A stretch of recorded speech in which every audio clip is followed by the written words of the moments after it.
Hello, what's up tonight, everyone? Welcome. Fine Thursday to y'all, and Phyrexia all will be one early access day to y'all. Good to see ya. How you doing tonight, Lucid, and Mangolin, and Hybrid, and Mugadot, and the God Diamond, and I, for one, Evie, how is everyone tonight? Hopefully everyone is having a wonderful day, and we are gonna have some fun tonight. It is new set time. If you've never been here for an early access stream, little different than a normal stream. During a normal stream, we play like one deck, maybe two deck. Early access day is different though. During this stream, we're gonna try as many new decks as possible, and we have a pretty huge list of decks. Decks I've built, decks that viewers have sent in. There's some budget decks in here. We got all kinds of stuff to try out. So we're gonna play, a few matches with each deck, jump onto the next one, do as many cool things in the new format as possible. So that's the plan for tonight. Hey, what's up, Jesse? How are you? There's so many decks. I mean, we definitely won't get through all of these. We always have more decks on early access day that we can get through, but we'll do a quick rundown of the decks, and you can help me decide which ones to play, because I really don't know. Also, the deck command has a doc in it that has all these decks on it. I have no dad. Welcome to the Fishbowl, and sorry, thank you for your subscription. Big soup cheer for you. Thank you. So reminders, and then we're going to talk about the deck, and then we're going to start playing Magic, and then we can talk about whatever. Phyrexia, how our days have been, whatever. Bear's doing well. Bear's chilling right here, panting next to me, so Bear as well. Play 2 matches with each deck, try to roll around if we finish it. Yeah, I mean, 2 matches is just so little though. That's kind of the downside. So anyway, reminders, replay YouTube. This means fight all the old streams, including this one in the future normal YouTube. Tons of Phyrexia stuff coming out soon. Top 10 list going to be coming out over the weekend, so those are coming up. There's a ton of stuff coming up on the YouTube, so check that out. A reminder, if you need any of these cards, you can snag them from our sponsor, Card Kingdom, over at cardkingdom.com/mtggoldfish. Oop, wait, where did it go? You can even get a free goldfish sticker. Just let them know you want one in your order notes, and they'll hook you up. So thank you to Card Kingdom for supporting the show. When are we streaming Worms? I would love to stream Worms. Worms is one of my favorite games. Merch page, tokens, t-shirts, playback, good way to support the stream and the channel and the site. Donations, always appreciated, never required. Taylor some more, gets your message right on stream. Desktop check. Hopefully Arena doesn't crash, because the desktop is pretty full tonight. So okay, here's what we're working with. Wow, this big list of decks. We'll see how many we get through. There's a couple of archetypes that are missing. That might be because I'm working on them for the YouTube. I try not to double up too much, so if there's a certain key character from Phyrexia, all will be one that doesn't show up in any of those decks. It doesn't mean I don't like it. It just means it's probably coming up in the near future on the YouTube, and I'm trying not to double up on it. So, all right, here's what we got going on. Hey, what's up, Christoph? Good to see you. Hello. Worms are a party. Armageddon. I'm a Worms Armageddon fan. Did you know your Merit Lage video was labeled Mary Lage? Someone mentioned that in the comments and I fixed it. Yeah, that was just a typo in the title, but I didn't know it at first until someone mentioned it in the comments. What is ADS? That is what happens when you mash the keyboard. It's a deck that I don't want people to know what it is because it might be coming up on the YouTube. It's a Urtai deck. Secret Urtai deck. Brando in Chekhov's versus Dong. Welcome to the Fishbowl. Thank you so much for your subscription. Big subscription for you. Thank you. All right, so here are the options. Here's what we're working with tonight. Wow, we got so many decks. So, okay, Atraxa Reanimator, trying to reanimate Atraxa. Oily Gruul, Filgry, Silex, all will be one shenanigans. Fight Club, Phyrexian obliterator, fight spells, try to wreck people. Budget Sulfum Burn. It's all the like tappers and the burn spells and the enchantment that adds damage. So you can potentially like get down some mechanized warfares and get down a Sulfum and then tap a Thermo Alchemist for like 1,000,000 damage. It's a budget deck. It could be a good budget Magic deck. Green Black Toxic, Boros Equipment, Mono White Pinner Monomom. I don't know if we should play that one or not, but that's the one Pinner Monicon deck we might play. Viewer submitted Esper Toxic, Grixis Super Friends Proliferate, another viewer submitted to that looks really sweet. The King Lullaby. Welcome to the Fishbowl. Thank you so much for your subscription. Big super for you. Thank you. Koth Ramp, a Gruul ramp deck with 30 lands where you're trying to get the lands with Koth. Blue White Owl House, a Venerated Rot Priest. There's also another Venerated Rot Priest. Green White tokens with Mondrak. Turbo Nissa, just all the mana dorks in Nissa. Thrun, Auras, and Swords. Icar Friends, trying to proliferate into ultimates of Super Friends. Mondrak and Raka Drabig. Blue White Artifacts, Mono Green Stompy. The list is, and there could be more. If you have a super sweet list, then Send it to me and maybe we'll play it. Danny Sinatra, welcome to the Fishbowl. Thank you so much for your subscription. Big soup cheer for you. Thank you, thank you, thank you. Yeah, I'm hyped for Mondrak and Reanimator, what that deck can do. Brew Bowerstein, welcome to the Fishbowl. Thank you so much for your subscription. Big soup cheer for you. Thank you, thank you, thank you. I kind of want to start off with Obliterator Fight Club. I really just want to make... I mean, people come to Early Access Day for fun. They want to see their decks do cool things. They want to, like, test out all the new cards. I want to make those people sack all their permanents to Phyrexian Obliterator and fight spells. People want to see Reanimator too. Reanimator does look really good. I think the Reanimator deck might actually be kind of legit. So, well, okay, so Reanimator Super Friends, even if we don't play your deck right away, don't worry because if you want to see a deck, I'll try to make sure that's one that we get to. So, all right. So let's obliterate people first, and then Super Friends Reanimator getting some votes. So the idea of this deck is pretty simple. You play Phyrexian Obliterator, you fight with Phyrexian Obliterator, and that makes your opponent sacrifice all their permanents. Probably the most intriguing aspect of this deck is we're playing Bushwhack, which lets us cut down on lands, but it's also a fight spell for Phyrexian Obliterator. We're also trying to play some Death Touch creatures, like Glissa works pretty well with fight spells. Mana's a little tricky. We want almost no lands that only tap for green mana because we got to cast our Obliterator, so there's only one forest, really weighted towards all the black mana possible. So let's see if we can make them sack their permanents. Yeah, the Reanimator deck, I'll show you the Reanimator deck. It's one of the decks I'm most excited for. The curve is a bit high, but what the deck can do when it works is so absurd. Like, so you have Reanimator. When a legend dies, you get a token copy of it. You got Mondrak, which makes double your tokens and is a legend. So if you can get down both of those and then have Mondrak die, you'll get 2 Mondraks. And then it gets even more ridiculous because future Mondraks, or if you got Drivnod, you can just stack up so many anointed processions on the battlefield. And then Jaxus can make copies of things which die at the end of turn and trigger Reanimator. And then you got the dragons that are legends with death triggers. Like, you can just, it's an arena breaking deck. The idea of the deck is basically to break arena. Like, the curve is a bit high. It might make it not super top tier competitive, but oh my goodness, will it break arena? Drivnod seems like a cool Brawl commander, for sure. Old Man X swing for 0. Welcome to the Fishbowl. Thank you so much for your subscription. Big super for you. I adopted a new puppy. It's a small Dosh Hound. Her name is Nami. Oh, congratulations, Cordius. Alias Babylon. Welcome to the Fishbowl. Thank you so much for your subscription. Big super for you. Thank you, thank you, thank you. I was hoping to start with Mondrak Elesh. This is your stream. I figured being harmonic on decks. Oh, it's so, the hardest thing is like, weighing like the stream. Oh, 2 obliterators. The hardest thing is weighting the stream versus the YouTube. So I mean, how much does that matter? Like, if we play Elesh Norn tonight and then there's an Elesh Norn against the odds, is it gonna make you like the against the odds less? But at the same time, like, should we not play the card I'm most hyped about on stream on Early Access Day because I want to do it for against the odds? I don't know. I don't know the solution to that. I'm thinking about getting another dog, actually. Bearby needs a friend. There's this beagle puppy.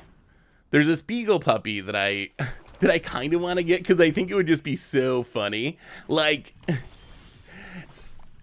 Bear is just so big, and then a little beagle puppy would be like just the ultimate odd couple dog pairing.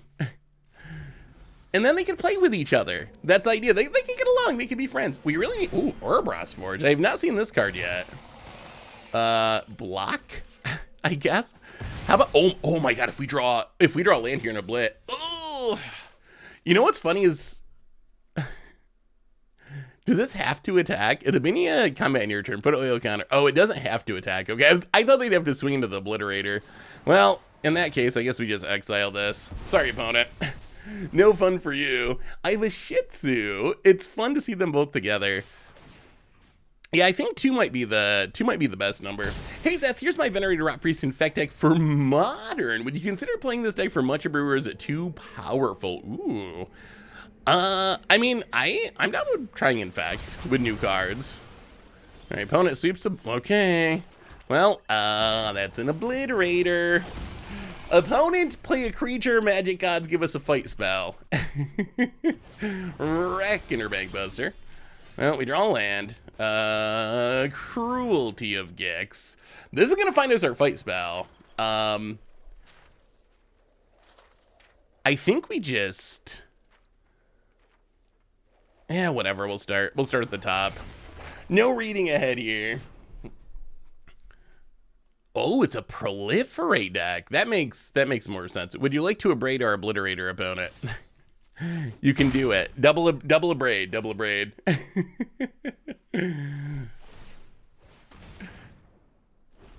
The Beagle would dominate Bear because from what I've seen, big dogs are timid with small dogs, and most small dogs would prove their dominance over the big dog. Oh, what a top deck.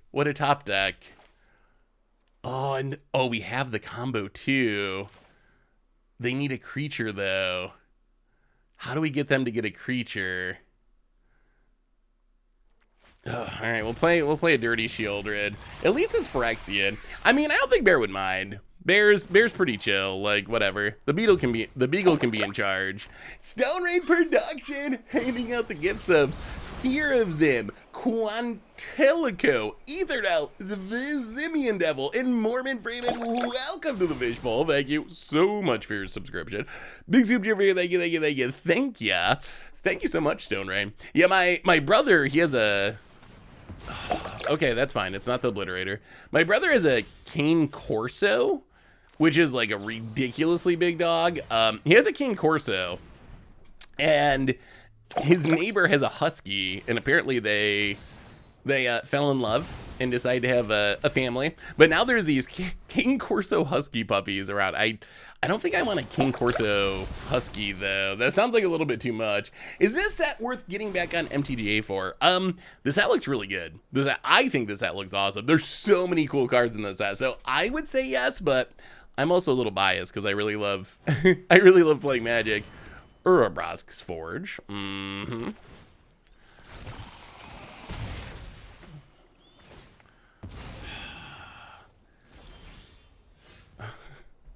Play a bigger creature opponent. Come on now. They just need to play like a real creature and we can obliterate them. What a weird matchup for our deck. They're just not... This is like Grixis Crim. Grixis Crim with Urobosk's Forge of all things.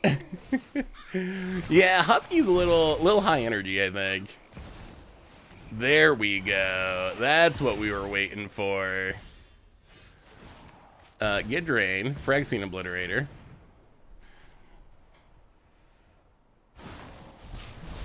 Opponent, Experimental Augury.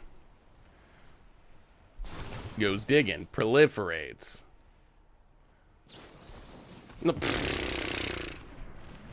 Wow, you gotta be kidding.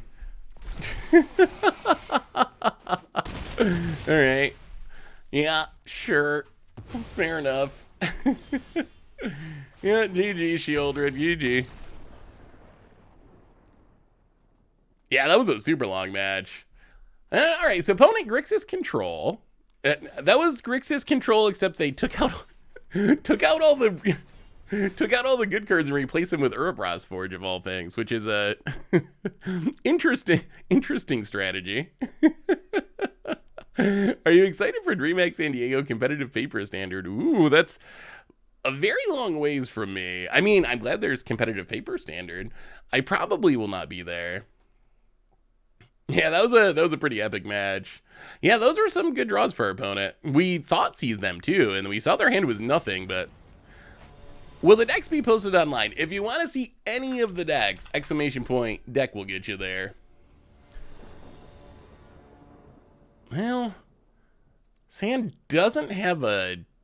Well, I guess we can tutor up. Is this the same opponent? This can't be the same opponent, right? It can't be. All right, Jund. Bitter Reunion, sure. Oh, it's Reanimator. All right, well, I feel like Reanimator's probably incredibly busted today because it's best of one. Although we do have a Graveyard Trespasser, so we can snipe this Atraxa, which is nice. Geth, Thane of Contracts. Oh, and there's our Obliterator. Oh boy, we're getting close. Well, Graveyard Trespasser. Exile. Exile Atraxa, please. What about my Modern Infect deck? Oh, your Modern Infect deck looks sweet. Yeah, I mean, I think it's possible that we play some Infect at some point in the future.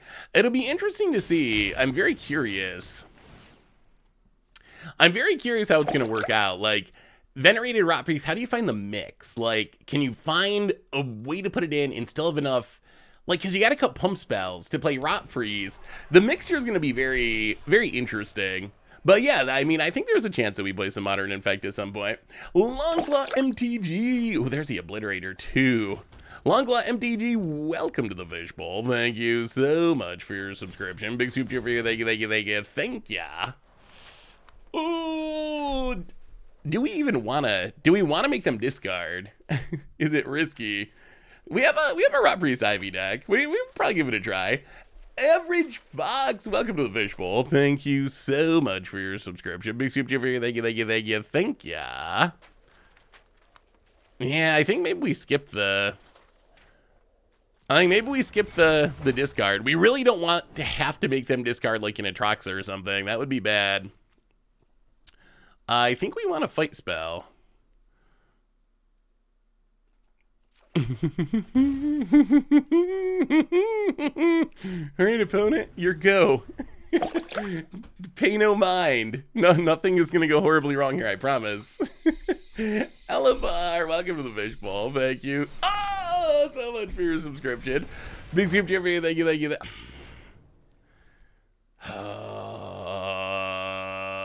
They got to take the Obliterator. They got to. Oh, we get to reanimate it, though, so that's actually kind of fine. On second thought. Opponent. Opponent, I would like to fight you. I would like to fight. I would like to fight your Geth, opponent. Why? Why would you damage my Obliterator? That actually wasn't that bad for our opponent, honestly. Like, that could have been a lot worse. They had all those random enchantments they could sack, so it wasn't the end of the world. That was only sack 3. It was still pretty good, but not as good as it should have been. I mean, we don't talk about it. That's the first rule and the second rule, right? What do you think of Fight Club the movie? I feel like Fight Club is always so hotly debated. John Smith, welcome to the Fishbowl. Thank you so much for your subscription. Big soup for you. Thank you, thank you, thank you, thank you. Hey, PWP Gale, how are you? Good to see you. Welcome, welcome. I mean, Pixies are top tier. Pixies, I mean, I've always liked the Pixies, but just, wow, this was like kind of a blowout. I've always liked the Pixies, but just in the last like year, I really got into the Pixies. Oh, so good. So good.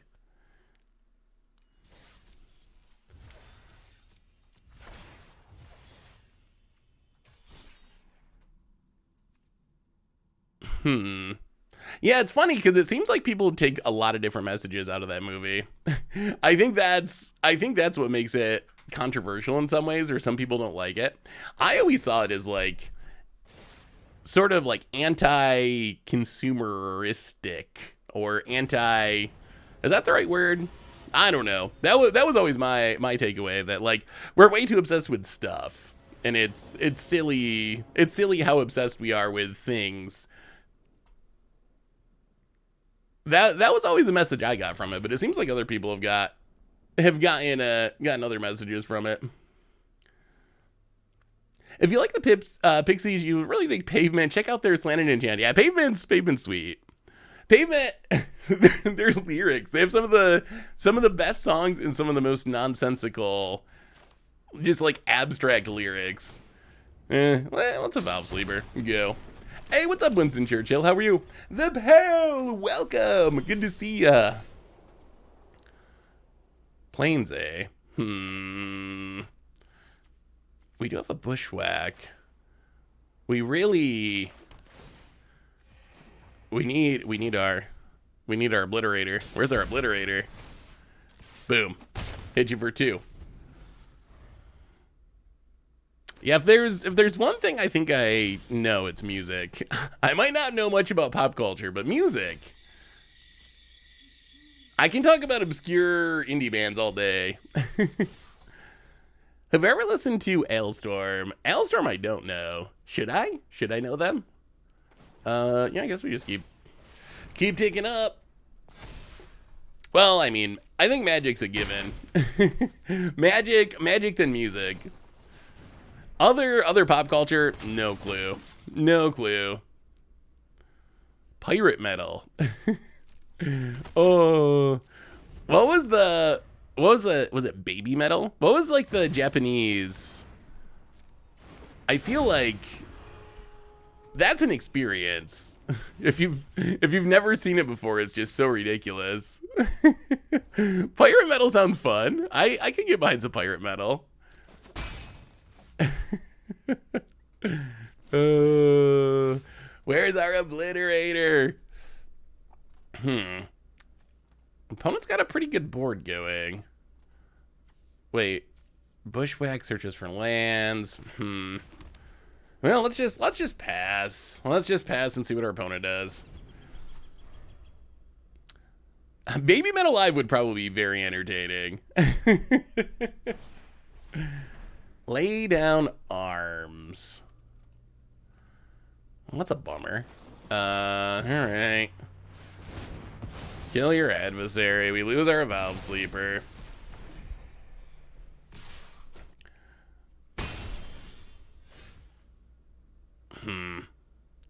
Well, I mean, I guess we tutor out a land here. We have 3 fight spells.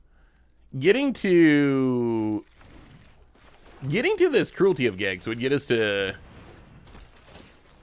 our Obliterator, which would be nice. Oh, yeah, whatever. Ship the turn.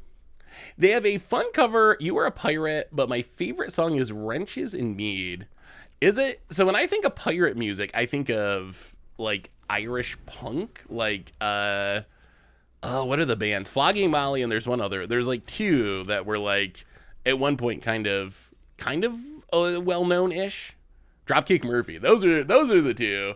Those are the bands that I think of mostly as pirate music. Is this like way more pirate music-y than them? We do not know what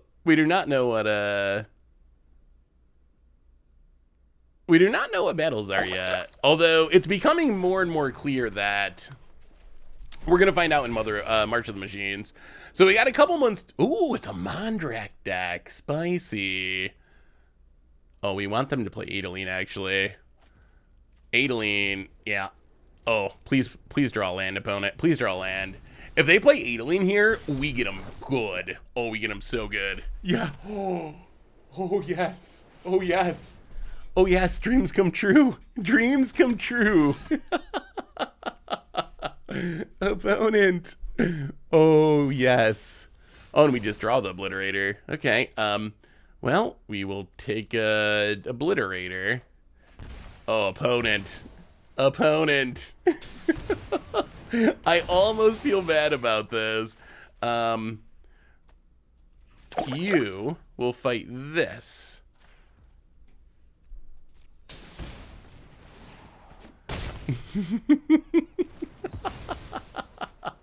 Sack 4 permanents, friend. It's so good. Evan MTG, welcome to the fishbowl. Thank you so much for your subscription. Big subscription for you. Thank you, thank you, thank you. And now we just want our opponent to play a Mondrak. Because if they play a Mondrak, if they draw a land, we get to do it again, and it'll be the best thing ever. Oh my god, they did. Oh my god, they did. Oh my god, they did.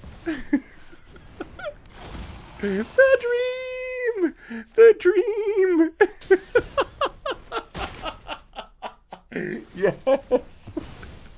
Flawless victory on early access day. You know, that's a nice looking Mondrak you got there. Oh. Well then, what is the first rule of the Fight Club? Yeah, opponent's done. Opponent's done with Magic. Back to Marvel Snap. All right, one more match. Let's get him one more time with Obliterator, and we'll switch to something else. This is what I love about that is what I love about Obliterator. It's exactly that. I think we can top it. I don't think that's the peak. That was pretty good, but I think we can top it. Yeah, so if you want any of the deck lists, exclamation point deck, all the ones that are currently on the schedule are on there. More could be added in the future, but you should be able to. It's pretty apparent which deck is which. This is the Phyrexian Fight Club deck. All right. Sounds good. Obliterator fight spell. So this is early access day. And then Tuesday is the full release. What's up with the life gain lands? So excuse oh, I'm sorry. Excuse me. So basically, in Obliterator deck, the mana is the biggest challenge. Actually, we should crew this and hit, shouldn't we? I guess, technically. Technically, this is the right thing to do. But mana's the biggest challenge. We really want, essentially, every land to tap for black mana, but we still also need enough green sources to play our fight spells and whatnot. So basically, the bad dual land is trying to make that mana work. Oh, I think we wait. Yeah, let's attack.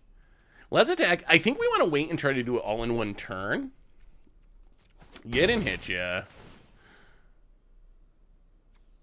Draw a card. Okay, there's the land. Run out Graveyard Trespasser. Well, next turn the fun begins. Next turn the fun begins. What do you think battle cards will truly do? I want your honest opinion. I wish I knew. Oh, Vron. I wish I had a better answer to that. It's something I've been puzzling over, and I have not been able to figure out. Like, I really don't know. Oh, and a prize fight too. All right, play the land, go to combat. See if we can get some permanents off the battlefield to set up this Obliterator for the wreckage.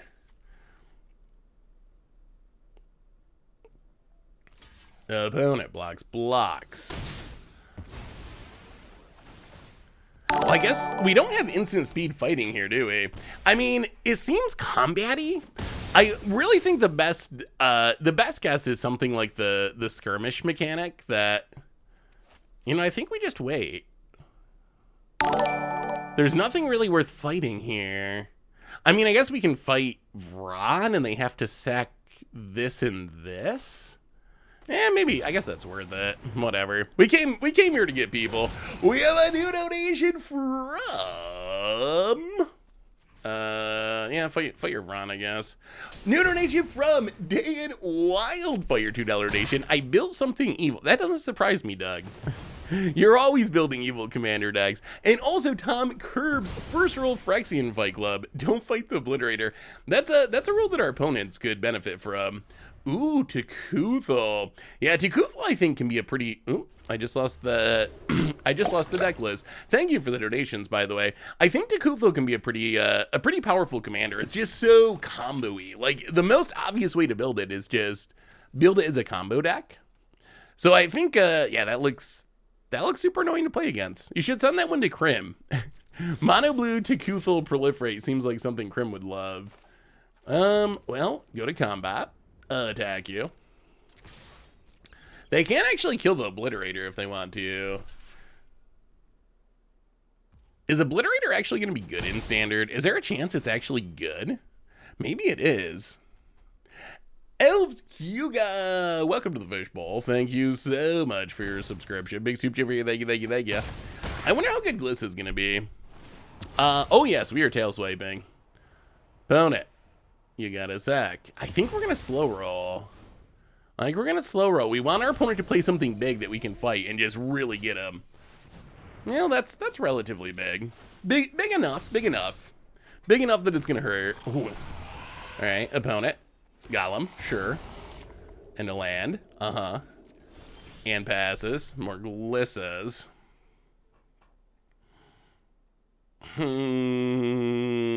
Yeah, all right. Play the Obliterator. Go to combat. Attack ya.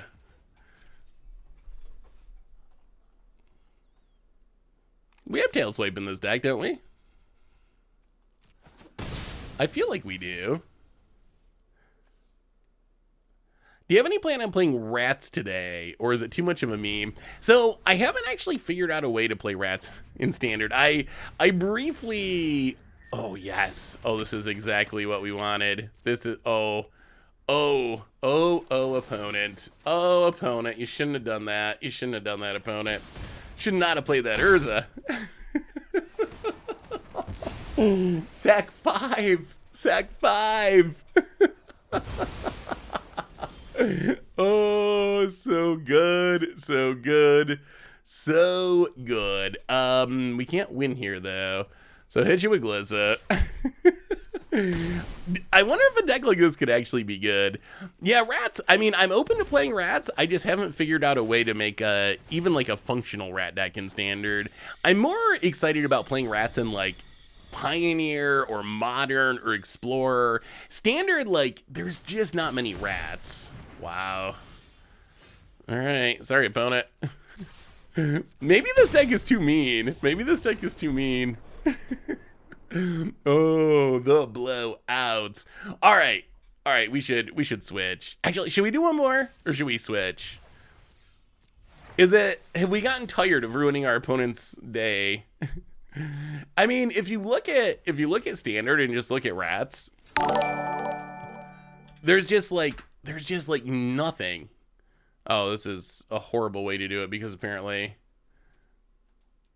this is going to show anything with RAT in the text. Creatures, rat. That might help a little bit. But there's just like, you got blight belly rat, you got gnawing vermin. I mean, I guess you could just throw all the rats in a deck and see what happens. I think in older formats, you get rats that do interesting things. I think one of the challenges in standard is Kermonix does interesting things. I guess Nashi kind of does, but you got to be ninjas, and then Greasefang does, but you got to be vehicles. But outside of that, it's there's not a ton of sweet rats in standard. That's kind of the downside. All right, one more, and then we'll switch. I promise. Hey, thank you for the Jared and Wildfire. This one I'm particularly proud of. Tried to make it so all the cards were balanced 9 or 11 of each. Oh yeah, that's a sweet way to build Atraxa. Maximize the card draw potential. I actually think Atraxa might actually be kind of good in standard. I don't know if it's better than Titan of Industry, but I've seen it like once and it was kind of absurd. Thank you for the donation, by the way, Doug. Definitely appreciate it. Thank you. Mono White Devotion with Red Burn. Ooh, is Red Burn the plan for finishing the game? That's a cool idea. That's the one thing that Mono White Devotion really struggles with is how do you close out the game? There's not like good payoffs for making all the mana like there are in other colors. So I like the Red Burn idea. That's a sweet way of going about it. We got another new donation. So many donations. Jake the Cleric, $5 donation. Oh boy. Okay. Well, if our opponent can kill this Glissa, we're kind of in a scary spot. If Glissa lives, we're fine. Glissa's ridiculous in combat, but if our opponent can just kill it, which they can, well, I think they got us.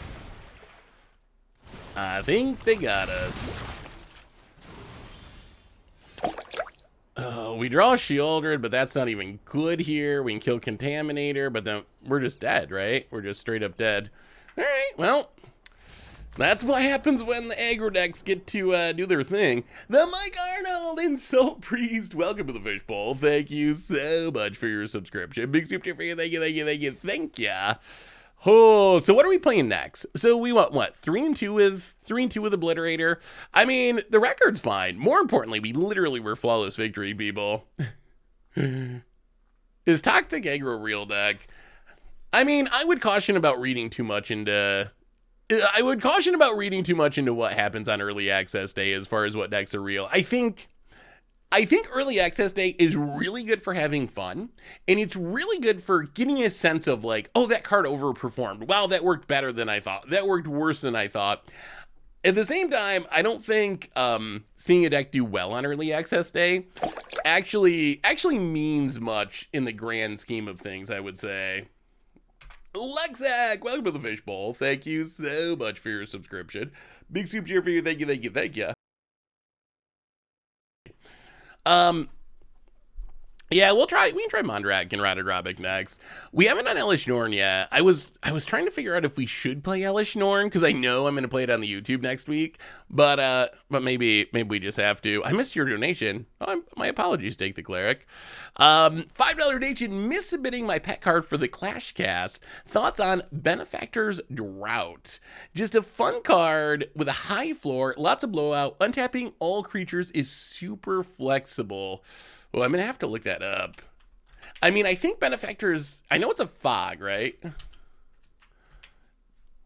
Benefactors... My god, I can't even look up this. Does this card exist? Is this even a real Magic card?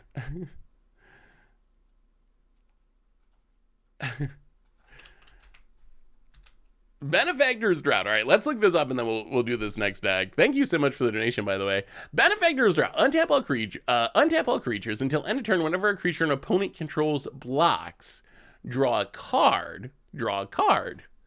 It's definitely an interesting card. So how do you use it? So you're like, is a political tool? Is that the idea? You're like, oh, you're tapped out. I'll untap your stuff. You'll block your stuff. I'll get to draw some cards. It's definitely interesting. I'm having a hard time envisioning, like, group hug. It definitely makes sense. I'm trying to think of, I guess just untapping your creatures could have combo potential if you were trying to, like, combo off with mana dorks or something. Definitely interesting. I would probably give it a B, a good in some decks type of thing. All right, so this deck, Mondrak Reanimator. What are we trying to do? Well, Mondrak and Reanimator interact really interesting together because Reanimator makes copies of legends that are tokens when they die. So if we can get Mondrak out, Mondrak's a sack outlet. It also doubles our token, so if we can get it to die, we'll get 2 of them. And then we can make token copies with Jaxis, and then we can just hopefully break Arena, essentially. It's just like this weird value engine of trying to get Mondrak and Reanimator to go up. Ophidian! Welcome to the Fishbowl. Thank you so much for your subscription. Big soup cheer for you. Thank you, thank you, thank you. The deck should dominate. It should, right? Yeah, the curve is bad. The curve is not bad. Reanimator. It's actually not that bad once you get used to it. No Elesh Norn in this deck. We don't really have any ETB triggers. This is really a death trigger token deck. I mean, I guess you can jam Elesh Norn in any deck to try to hate on your opponent's stuff, but I don't think we have a single thing that Elesh Norn would double up in our deck. We do have Black Dominus. I think Black Dominus is like worse version of Mondrak in the deck, but it's a good backup because it also does the same, kind of some of the same shenanigans. Well, let's get down Fable, see if we can go dig in to find more combo pieces. I feel like Mondrak, how good do you think this cycle is going to be? Ophidian, welcome to the Fishbowl. Thank you so much for your subscription. Big soup cheer for you. Thank you, thank you, thank you. How strong do you think this will actually be?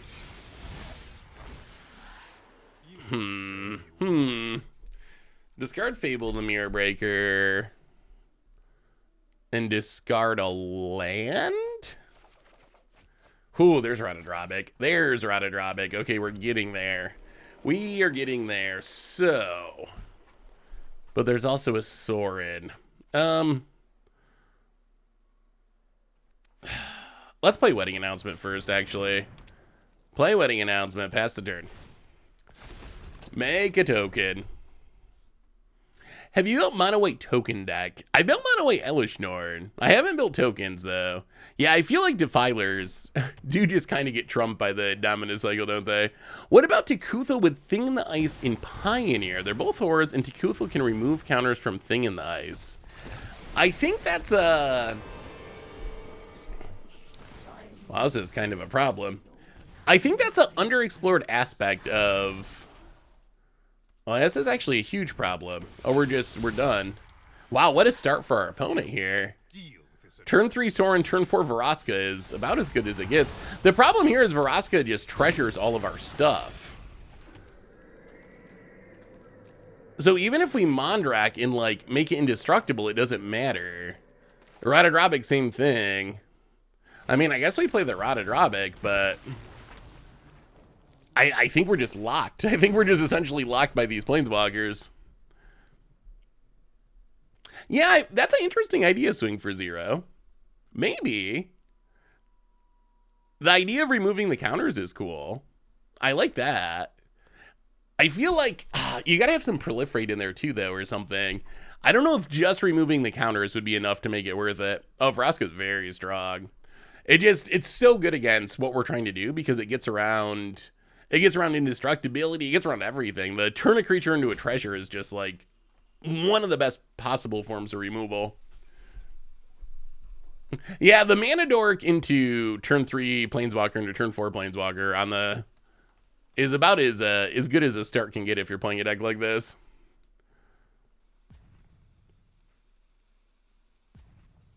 Abundant. All right, going to treasure Radadrobic. Well, at least they're not proliferating. Yeah, Vraska's voice isn't bad. Ooh, Joda with Elesh Norn. I have not brewed Joda with Elesh Norn. Opponent getting frisky. And taking up Sorin. Hits another blocker. Oh my god. Oh. Well, ayo. Does nothing. Pass the turn. Vraska's owning right now. Joda does not do anything specifically with Elesh Norn. I think you'd have to like play Joda, play Elesh Norn, and then try to find legends with ETB triggers. I don't know. What would work? What is legendary that has an ETB trigger that would be good there? I guess you get like Lauren, maybe Urtai. Well, okay. Ayo.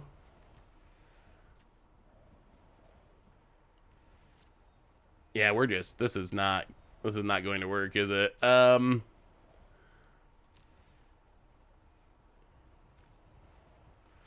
we'll take another Radadrobic.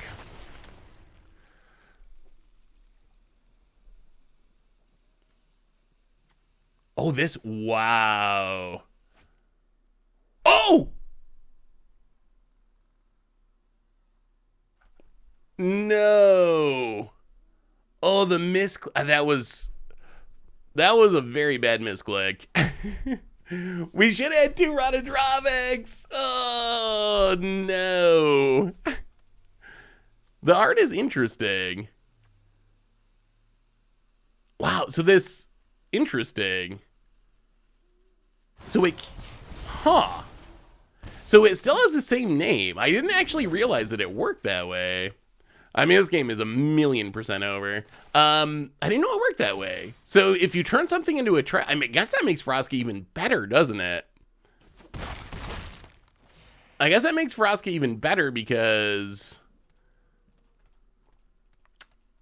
it means it actually fights against legends a little bit.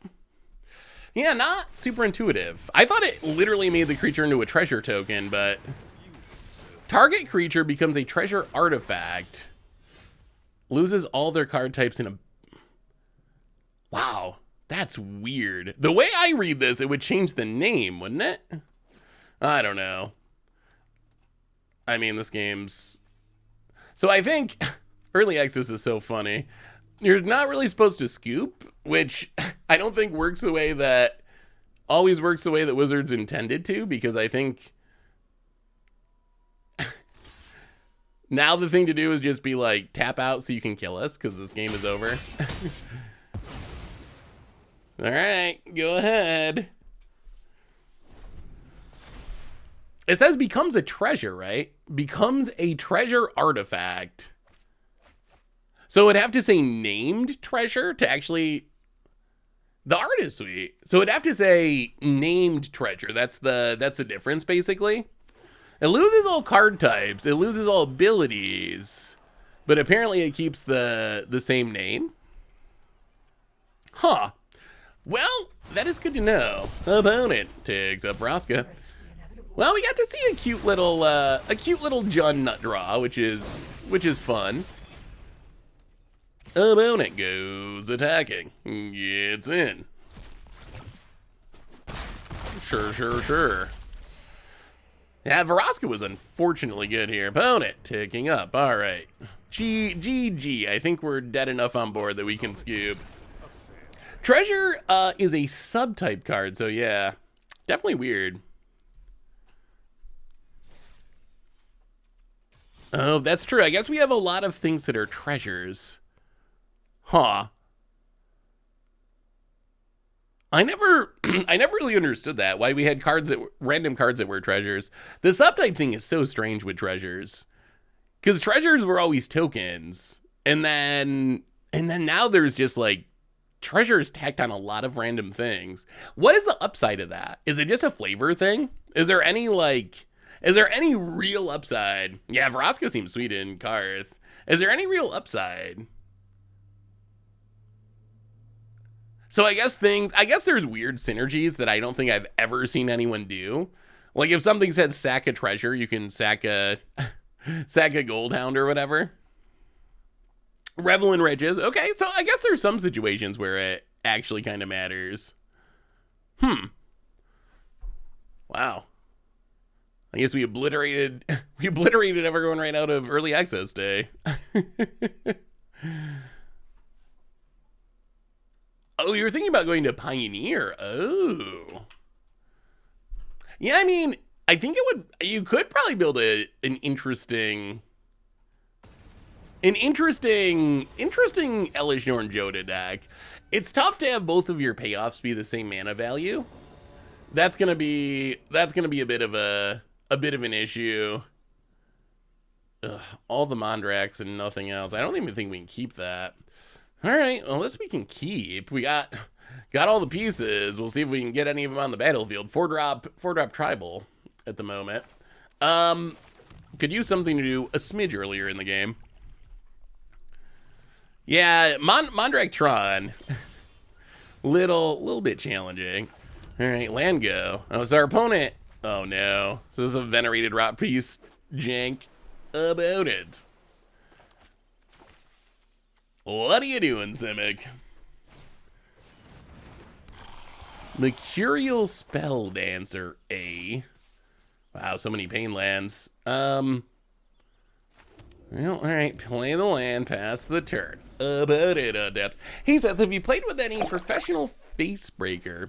I've been doing a Gruul Treasure Stompy deck. Facebreaker is an all-star. Yeah, Facebreaker is really good. We've played it in a couple of combo decks.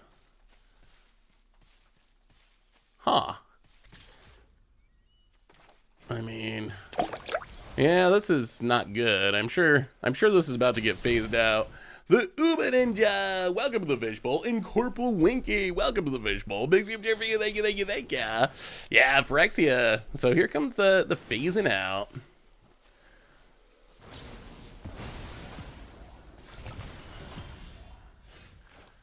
Well, play the land. Play Rada Drawback. Yeah, I don't think we're gonna live long enough against this to really do anything cool.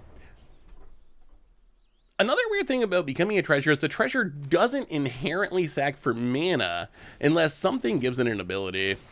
I wonder if this might be a deck that's actually better for best of 3.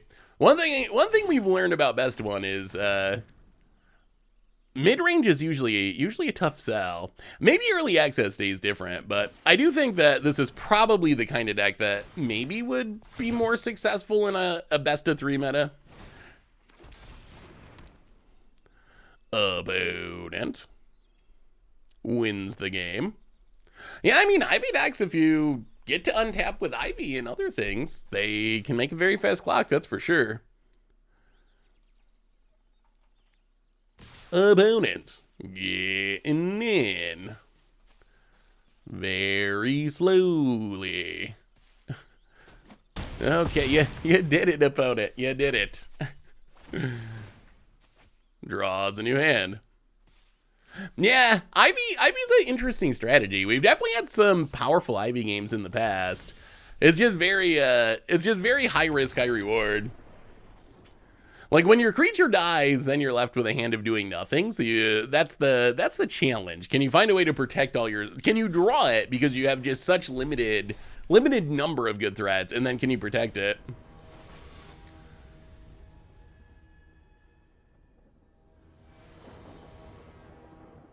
The Koth deck on the Koth deck on my list has been updated. The Koth deck on my list that I sent has been updated since my email added proliferate cards to be able to ultimate Koth in one untap. Ooh, spicy. That sounds a little cheaper. Well, yeah, more tab lands. Go. Yeah, the Koth idea is definitely interesting, Halfwing. I still not really sold on Koth being good, but it would be sweet if it was, because I love Koth. Like, Koth is a sweet card. No, we were dead on board. It's not that you can't scoop. Just ideally, you're supposed to wait until you're dead on board to scoop, and we were very dead on board. Where's our combo pieces? I mean, we can play mid-rangey things, which is fine, but we don't have Mondrak, we don't have Radar Drawback. Opponent, cut down. Wow, opponent's just playing Esper Control, eh?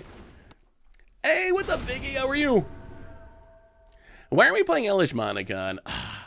Maybe we have to. I don't know how to handle, like, the challenge with all this is, like, I mentioned this earlier, is, like, waiting stuff between YouTube and stream, but maybe we just play Elesh Norn.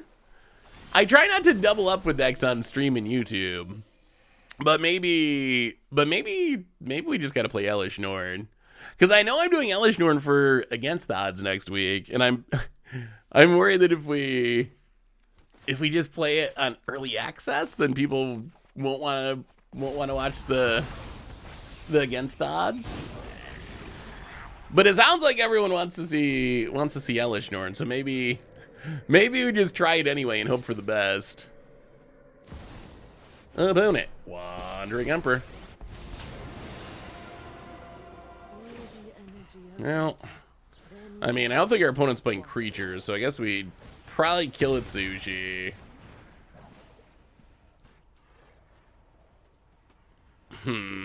Make some treasure, or draw some cards. Wow, we can't even play a land, that's awkward. Blood Tithe Harvester, go. While I'm here tough to merely one Elesh Norn deck, she feels like she's got more variety than that available. Oh, there's definitely a bunch of different ways you can play Elesh Norn. Okay, we'll play Elesh Norn. We'll play some Elesh Norn. But you better still watch Against the Odds. If no one watches Against the Odds next week, then we won't be able to play Elesh Norn next early access. Drock, welcome to the Fishbowl. Thank you so much for your subscription. Big super for you. Thank you. Opponent, farewell. Boy, we went from one extreme to the other, didn't we? We went from super aggro to play all the farewells. Play a land. Play, I guess, wedding announcement. Blood Tithe Harvester. Go. Feel like tokens would be better in Naya. Oh, we'll play it. We'll try Ichor Freds. Don't worry, G Fugue Cold. We'll give it a try. Opponent. Yeah, this we're trying to do cool mid-rangey things, but it's a tough world. It's a tough world when opponent makes a token. Has enough mana to play it to Fairy. Adds a counter to something. What do they add a counter to? Wandering Emperor? I mean, Ichor Gauntlet's a pretty powerful card, I think. Unclear how we deal with these planeswalkers at the moment. Yeah, Farewell's kind of, like, somewhat unfun. I mean, I don't know. I think it's like, it's 6 mana. It's a lot of mana. But it is, I really wish it could hit Planeswalkers. The one thing I really dislike about it is just like how beneficial it is to Planeswalkers. Thing about control decks is they're really built around any new cards, so just having to have some new cards despite being same or less per control. Yeah, I mean, there's a bunch of new Planeswalkers in this set, and Ichor Gauntlet is unique, but... Alright, opponent has figured it out. Passes the turn.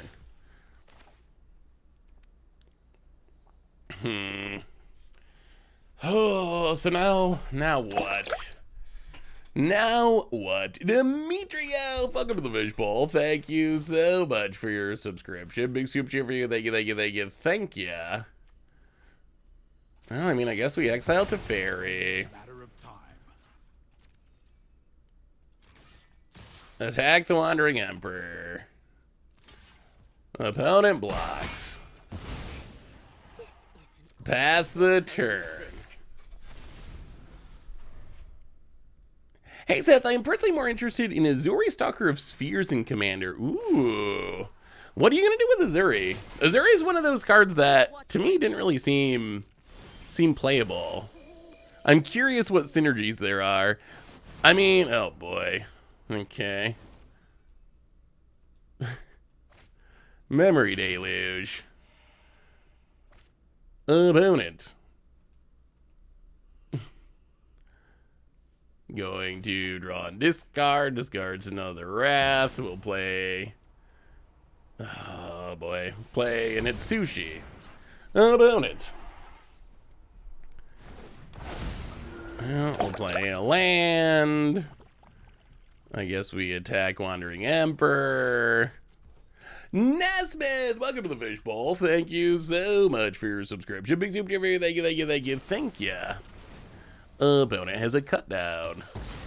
Okay, I think we've reached the part of the game where we hope our opponent has a win con. Please, please, opponent, please. For the love of God. And opponent has Sheoldred's Edict. The thing is, Wandering Emperor is not a win con. That is the problem with all this. Our opponent's putting a bunch of counters on a Planeswalker that just doesn't do anything. we need a Planeswalker that can actually kill us for this to matter. Mark Kaleidoscope, welcome to the Fishbowl. Thank you so much for your subscription. Big super cheer for you. Thank you, thank you, thank you. I mean, it's kind of just Esper control, isn't it? Opponent passes. I'll play Drivnod.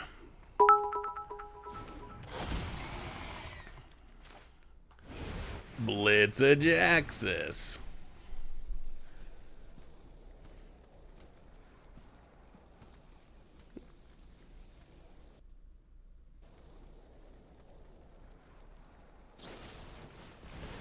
Sheoldred's Edict. Play a land. Attack the Wandering Emperor. Hey Seth, we promise 100% no guess I can watch you play Elesh Norn. Thanks, Machine Daddy. All right. Well, we'll play some Elesh Norn. I promise. We'll do some Elesh Norning at some point. All right, more lands. Opponent. Celestus. Discards another Wandering Emperor. And makes a 2/2. Do you by any chance have a green black deck based around Phyrexian, Obliterator, and fight spells on your list of decks today? That was the first deck we played, Magikarp. Were you? Oh no, were you doing your laundry? Did you miss it? That was actually the very first deck we played of the whole stream. Kaya. Okay, that's sort of a win con-ish. Still doesn't have an ultimate of any kind, but I guess it drains. Eats the wedding announcement. Alright. I don't know what the rules about no scooping are. I assume that you're allowed to scoop against control decks that have locked up the game. Yeah, the card the card bot is on, but I don't think it'll have the new card, so I don't know how effective it'll be.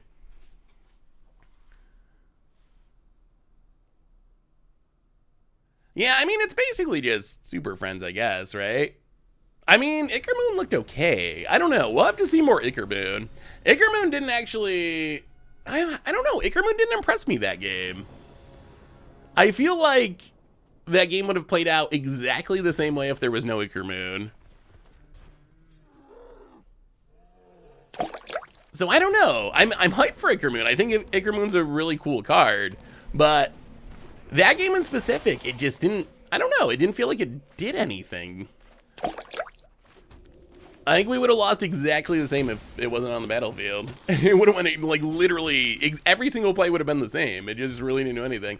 We'll have to try it. It's on our list of cards to try, so we'll definitely try it. Merscarloscope, handing out some gift subs to Joey.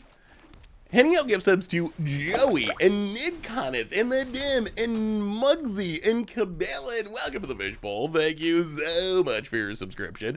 Big skip for you. Thank you, thank you, thank you, thank ya. I mean, what? Emperor made, I think, 2 2/2s. I mean, yeah, it like added a counter to it at one point, but I don't know. It still didn't seem like much. We're probably okay to play Mondrak here, right? I mean, it's mono red. Actually, they do have things that deal. Actually, a better play is probably just get rid of Chandra. Yeah, this seems safer. Get rid of Chandra, pass the turn. Next turn, we can make Mondrak indestructible, and then we're set up. We're off to the races. About it. Oh, Koth, eh?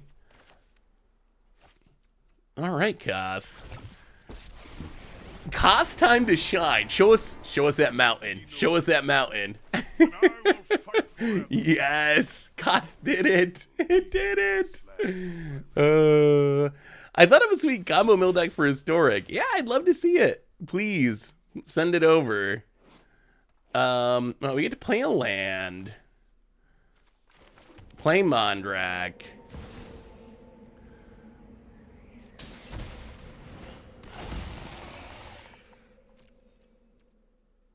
Hit Koth for 1. I think we actually need to get double tokens here. Okay, Mondrak. We finally got a Mondrak trigger. The board is big. Can Koth save mono red from Mondrak? We're about to find out. Hey, let me see, Chicken Guy. Oh, please be good, Koth. You can do it. You can do it. Opponent plays a land, and so we can make Mondrak indestructible if our opponent tries to Koth it.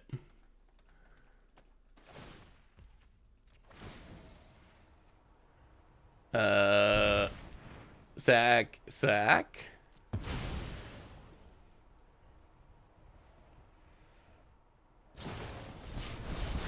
Okay, Volt Charge. All right, well, I mean, that took a lot of cards. We made our opponent spend a lot of cards, and the Koth is down. That does mean we don't get to do our cool shenanigans, though. But that was still, like, a pretty good trade. Like, that was still an effective trade. Historic Value Mail. Ooh. That is definitely a spicy brew. See how many Burvacs you can get on the battlefield? Get enough Burvacs that you just, like, one paint and rebuilding and mill them out. I guess we gotta keep the AO. Well, okay, go to combat. Attack, yeah. Well, so far this has been disappointing. We haven't crashed Arena. We might have to switch decks. We might have to wait. This might be more of a, like, much a brew deck for best of 3, I would say. Could we have activated it again in response? No, we needed mana. Mondrak actually 1 real mana and 2 Phyrexian mana, so we didn't have the mana to do it again, or we could have. If we had another mana, would have been a lot of life. Opponent scoops it up. All right, one more try and then we'll switch. One more try. I really want to see Mondrak go off. This has gotta be the one. This has gotta be the one. Is it running the White Bitter Blossom? No. I don't think that card's good unless you're trying to toxic people. I don't know if making just random 1/1s that can't block, unless your game plan is actually to be toxic, is worth it. I'm skeptical. Although a card that I've seen a couple times that's interesting is White Sun's Twilight. That's one that might actually be worth considering more, just because the ability to like make a bunch of mana and wrath the board and then have like 10 tokens in one shot someone is actually pretty good. Hey, what's up, Snagsy boy? How are you? Can we play Ichor Friends after this game? I said we do Ichor Friends. We'll do Ichor Friends, and then we'll do a Elesh Norn deck, because people really want to see the Elesh Norn. Well, I guess we run out the wedding announcement. So this looks like burn, oily burn. White Bitter Blossom has been really good from what I've seen in other streams. What kind of decks is it in though?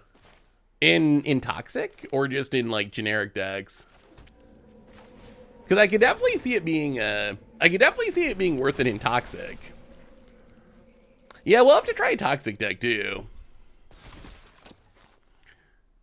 We have a few. We'll do the Ichor Friends deck, Elesh Norn, and then we'll mess around with some toxic decks. See if we can poison people. I wonder if there's a Simic. All right. Well, there goes Reanimator. Opponent. No one wants to let us do cool things with Reanimator. I'm sort of disappointed.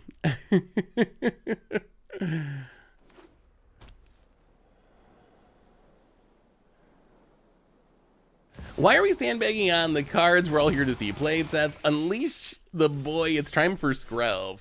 Wait, is Skrelv the card everyone's here to see? Skrelv time?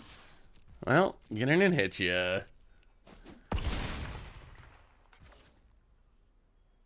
Yeah, let's play a Blood Tithe Harvester. I mean, double damage from burn has potential to be scary. We are at 19 though. 19's relatively high life total.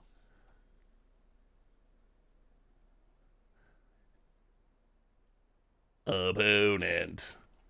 I wonder how good wait, is Skrelv like a meme? Skrelv is a good card though. Skrelv's not Yargle. Skrelv's like a legit card. I think Skrelv's actually good. It's like standard Mother runes. Bloodthirsty adversary. Are we abrading? Ew. All right, just gonna play with Fire or Face apparently. Or the Blood Tithe Harvester. That also makes sense. That was gonna kill the Sulfum. Sure. I mean, the double damage did something there. That was actually doing something. Well, now we'll sack some blood. And draw another Blood Tithe Harvester. Ooh, Mondrak. That's a Mondrak. That is a Mondrak. Okay. Play it. Because that's what we came here to do. Hit you with AO. Opponent goes to 8. Pass the turn. Oh, we got so many decks to get to. Chandra. Any Sun's Twilight decks? Not really. I think there's a couple of like random Sun's Twilight cards in some decks, but nothing like really built around them. Reanimator is probably the closest. Wow. So many people playing Koths. I'm like kind of surprised. Huh. Well, this seems worth it. We are taking 4, but this is gonna die anyway. Sack, make it indestructible, go digging. Oh, well, Jaxus is kind of neat. Get a Jaxus. Okay. Okay, that's good-ish. With the blood. Oh, this might work because we have the Blood Tithe Harvester. Blood Tithe Harvester. Oh, this is actually kind of sweet. So we get Blood Tithe Harvester. We copy Blood Tithe Harvester, discard the land. Mondrak, double trouble. Out of here, Sulfum. Oh, the synergies. Oh, the synergies. And we draw a card. Out of here, Adversary. And we draw a card, and there's a Rotodrobic.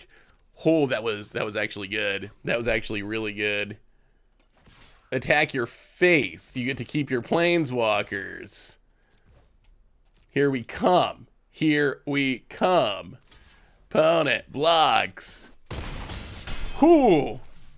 Yeah, that was actually good. You can start to see the synergies. You can start to see the synergies. Exclamation point deck will bring it to the deck dock. Just a land. Oh, cough. You can get another land. I do think Vindictive Flamestoker is pretty good. Yeah, I'm planning on being there. Geminiraptor. Yeah, so if you're in Philly, say hello. Oh, all right, we'll save this. Let's turn into dirty Planeswalker players. Ichor Friends, Elesh Norn. Ichor Friends, Elesh Norn, and then Poison, I think. I think is the next deck's up. All right, so there's two Ichor decks. Maybe we try the viewer submitted Grixis one. That way, if it doesn't work out, we can blame the viewers. Oil, yeah. Oil is also on the list. Okay, so this is Grixis, Ichor Moon Gauntlet, Proliferate Super Friends, essentially. It's got Tekuthel, it's got Planeswalkers, it's got Ichor Moon Gauntlet. What are we trying to do? Yeah, we're gonna proliferate a bunch and make some emblems and make some things. We even got a Jace in here for some reason. I don't know why there's a Jace, but some people actually like the Jace. This is another deck, like, I'm not sure. I guess the win con is Phyrexia is the closest thing that I see to Phyrexia. And just like proliferate our way to the win. But let's give it a shot. Let's try some Grixis Proliferate. I really want to see Urza assembles the Titans. That's actually in the other Super Friends deck, which it probably looks a little bit more like the one Ali Antrazi was playing. That's like a Esper one. We can give both of them a try. But this one has Urza assembles the Titans, and actually probably kind of similar to the deck that Ali was just playing, actually. Yeah, Sagas and Proliferate's a pretty sweet synergy. Should cut the Jason at the Skrelv. When did Skrelv become a meme? I don't get it. What's the meme aspect of Skrelv? How did I miss this? How did I miss Skrelv becoming a meme? Isn't it just like a good card? I mean, I guess it's a might. It's a legendary might, which I guess is maybe that's the meme. Is it biting a bony finger? Yeah, I guess I can see why it's a meme, but I actually do think it's a good card. Like, this is a card I got on some of my list of just like the most playable cards in the set.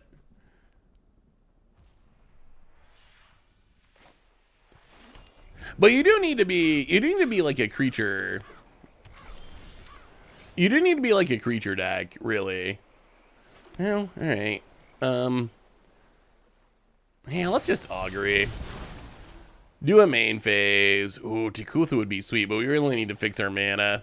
All right, get this Anders Lounge. Go. Skrelv just Skrelving around. Hey, thank you, Stone Rain. Hopefully everything is going well for you. All right, tap land, go. Is Skrelv even part of the story? I feel like Skrelv is, I guess, a meme. Like just a random legend. For the sake of being legendary. Staff of Completion. Interesting. Well, how do we want to do this? Vindictive Flamestoker, number 1.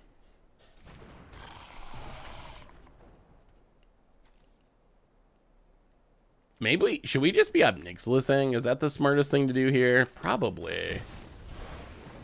Yeah, let's casually up Nixilis. Sack the Flamestoker. This is pretty good. And then we can Ichor Moon Gauntlet and start adding counters. I wonder if Staff of Completion's worth it.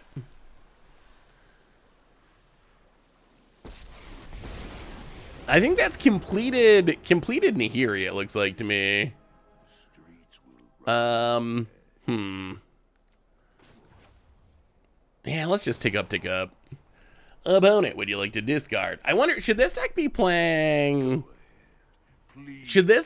Staff of Completion?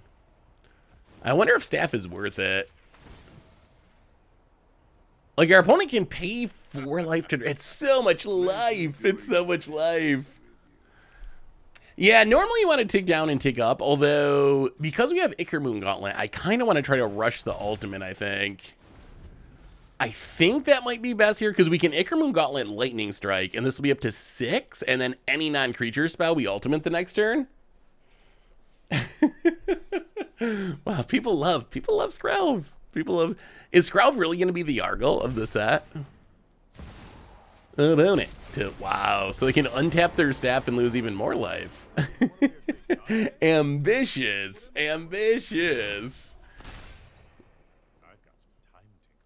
That's also true. We can start ticking up to proliferate rather than ticking up to make our opponent discard.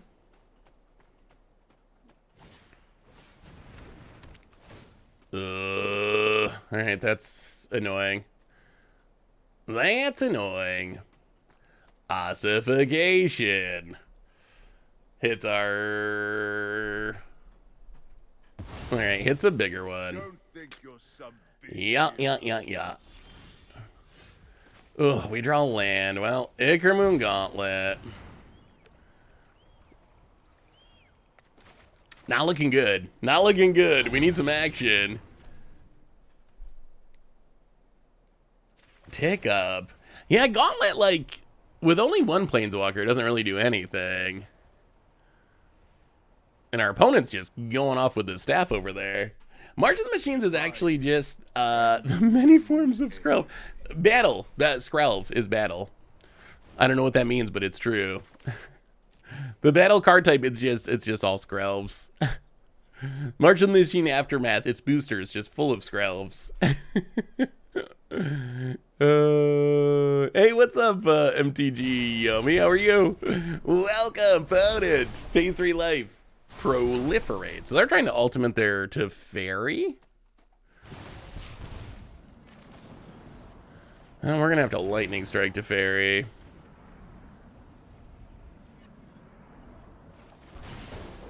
Get a counter. Huh. Is Staff better than Gauntlet? I do like that Arena automatically proliferates. That's kind of nice.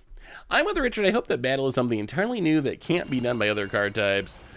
I definitely agree with that as well. Opponent gains some life. Oh, no! Wipe that smug look off your face.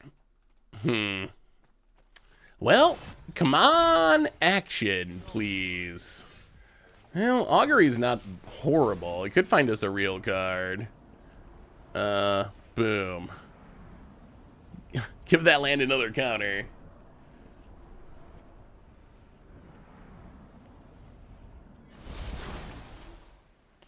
All right. So Healy... I'm so confused. What are you... Okay.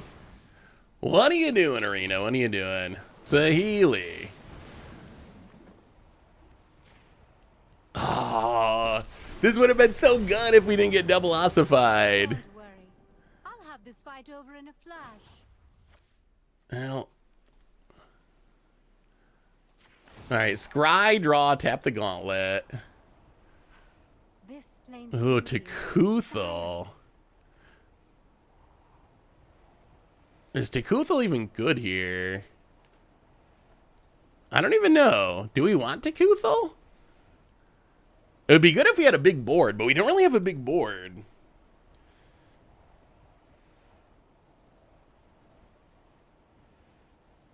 It is a body. Got to make sure our opponent has something to ossify. All right, well, we'll keep it. We'll try it. The problem is they're going to ultimate this to Fairy, right? I can't believe our opponent hasn't run out of life yet. So the opponent's going to be drawing a lot of magic cards. We will meet again. Oh, another Teferi. Opponent, Teferi Tribal, ticking down. Yeah, they've managed to stay ahead of it. I actually think we needed to put this to the bottom. We needed to... I think we needed to try to hit the ultimate, maybe? I guess the ultimate is horrible. Oh, no. Well, okay, boom. Thop, I guess. Try to kill the Teferi. But then they can just proliferate it anyway. Yeah, the staff has actually been kind of impressive here. I mean, we'll see. The staff does look good here, although I think we have also not been able to deal a single point of damage. I think it might look a little less exciting if we were, like, adding creatures to the board that we're dealing... Because our opponent spent, like, 20 life to this staff or something. If we actually had a board of things, I don't know if they'd be able to do much. Hey, what's up, Daniel? How are you? Opponent going to time out, apparently. Let's do some thopping. Yeah, I mean, we got to play some more games with Acre Moon Gauntlet before we write it off, but... So far, Acre Moon, I would put Acre Moon on one of my losers so far as cards. Tiny Ninja of Doom, welcome to the Fishbowl. Thank you so much for your subscription. Big super for you, thank you. A blue pair timing out, yeah, seriously. I mean, our opponent, who knows? Could have someone at the door, emergency.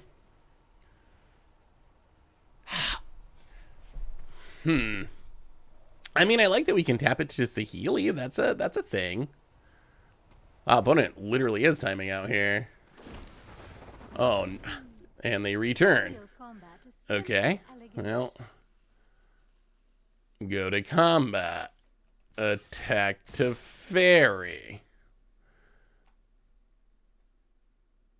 Opponent.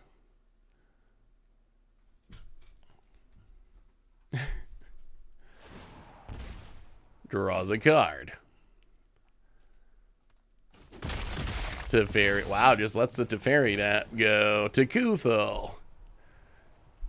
And Darkslick Shores go.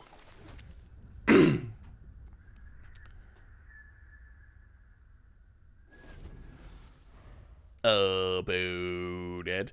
I mean, I think we're going to see Acre Moon go off at some point. We just haven't really been able to keep many permanents on the battlefield. I mean, we haven't drawn... We just haven't drawn many permanents. Like, for being a Super Friends deck, we just have not drawn any magic. Or, like, anything. Oh, and our opponent's done a really good job of drawing all their ossifications. I will also give them that. They ultimated to Fairy, so they're drawing 2 cards, and they've drawn... Boy, if we could blow up this land. And they've also just hit all the ossifications. All right. Vraska. Put a counter on Saheeli.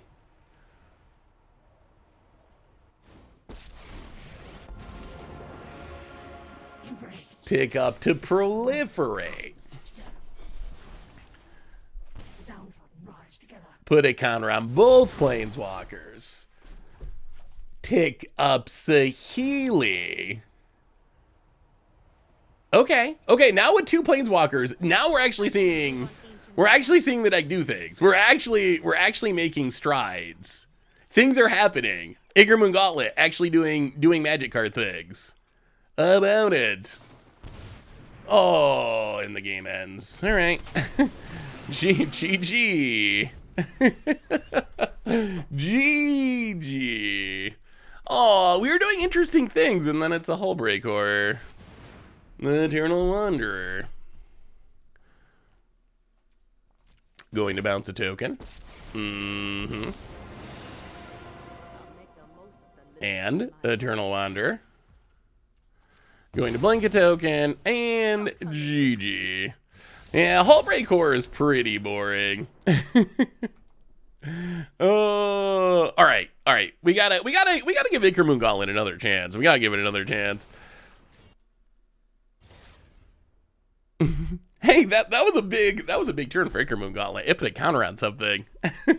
Come on now. It actually did something. It tries hard. It's basically Skrelv. essentially Skrelv. Yeah, our opponent's deck really wants to dirtle, and we didn't have the ability to really pressure them. Are you going to play Hammer Time? In Standard? There's no Hammer in Standard. Unfortunately. We need a Colossus Hammer.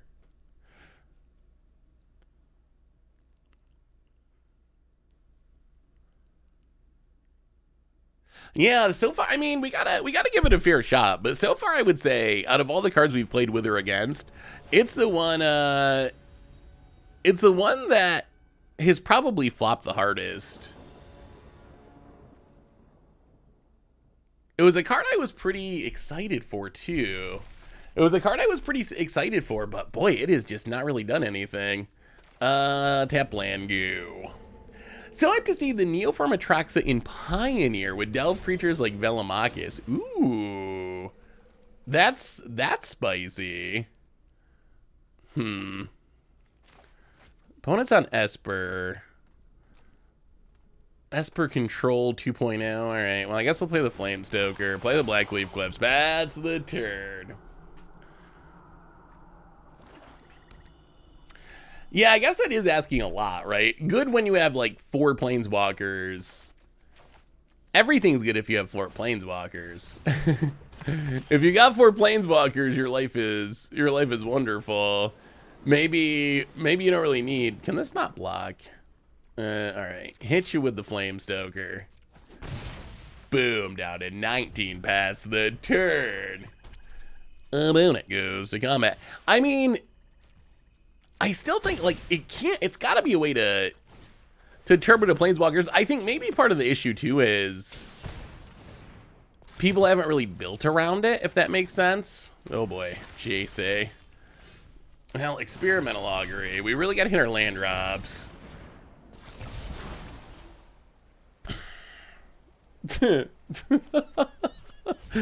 Boy, we can't catch a break with this deck, can we?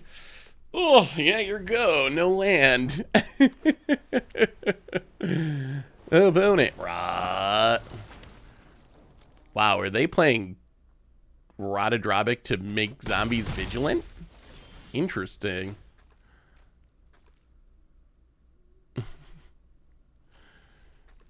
Oh boy, this looks like another loss. Okay, kill your Headless Rider. Well, sometimes you draw land, sometimes you don't.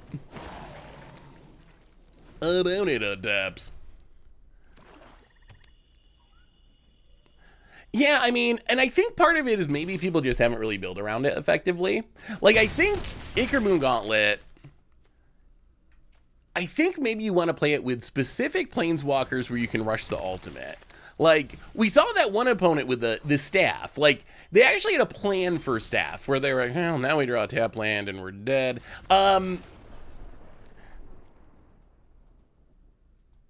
What are we getting punted for on that one?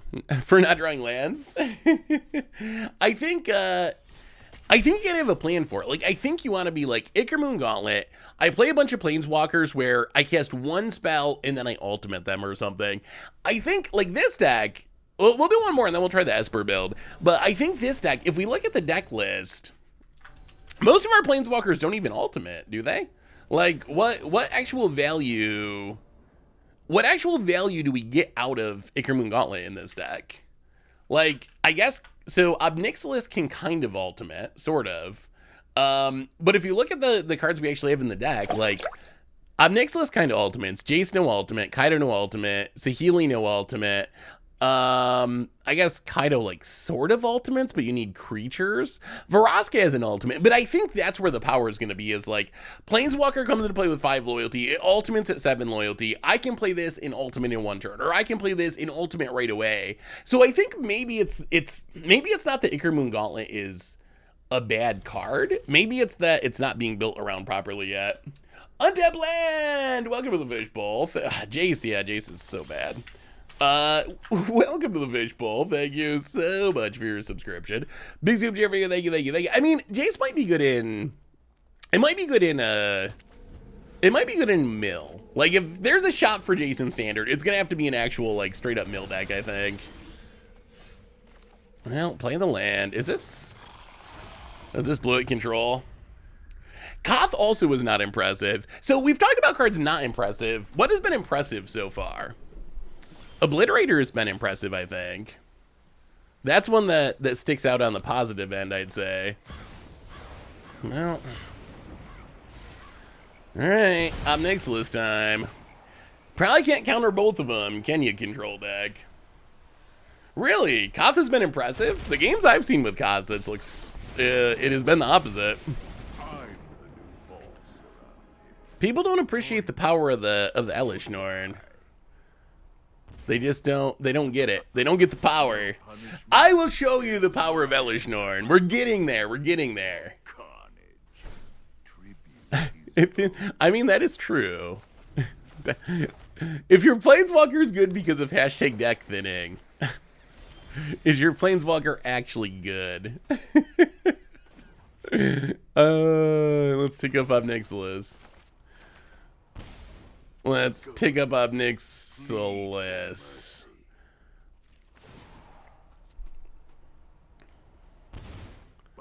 Let's play a land. Let's play a Kaido. I mean, we're getting Planeswalkers. We are getting Planeswalkers.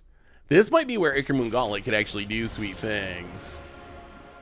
Draw a card with Kaido. Okay. Prologue. Okay, I don't know why Prologue's in this deck. I guess we're trying to proliferate them out. Okay, this might be Ichor Moon Gauntlet's time. Opponent untaps. We might actually be seeing it. Opponent plays a land. Kaveri Temporal Pilgrim. That is a good card. But it's no Ichor Moon Gauntlet. Opponent passes. Oh my god. Okay, so can we do this properly? We play a land. We play an Ichor Moon Gauntlet. All of our Planeswalkers have proliferate. We prologue. Give you a poison counter. Add a counter to Omnixilus. There's a Saheeli. We will proliferate with Ichor Moon Gauntlet. You get a poison counter. All of our Planeswalkers grow. We will ultimate in Omnixilus to draw 7? Do we ultimate? What do we do here? Do we proliferate? How scared are we of this? Are we gonna get one shot by the spirit? Just go full proliferate mode? I'm wondering if we gotta use Kaido to shut down this spirit, because it's gonna snipe a Planeswalker. Like, we can just make it so we don't lose our stuff.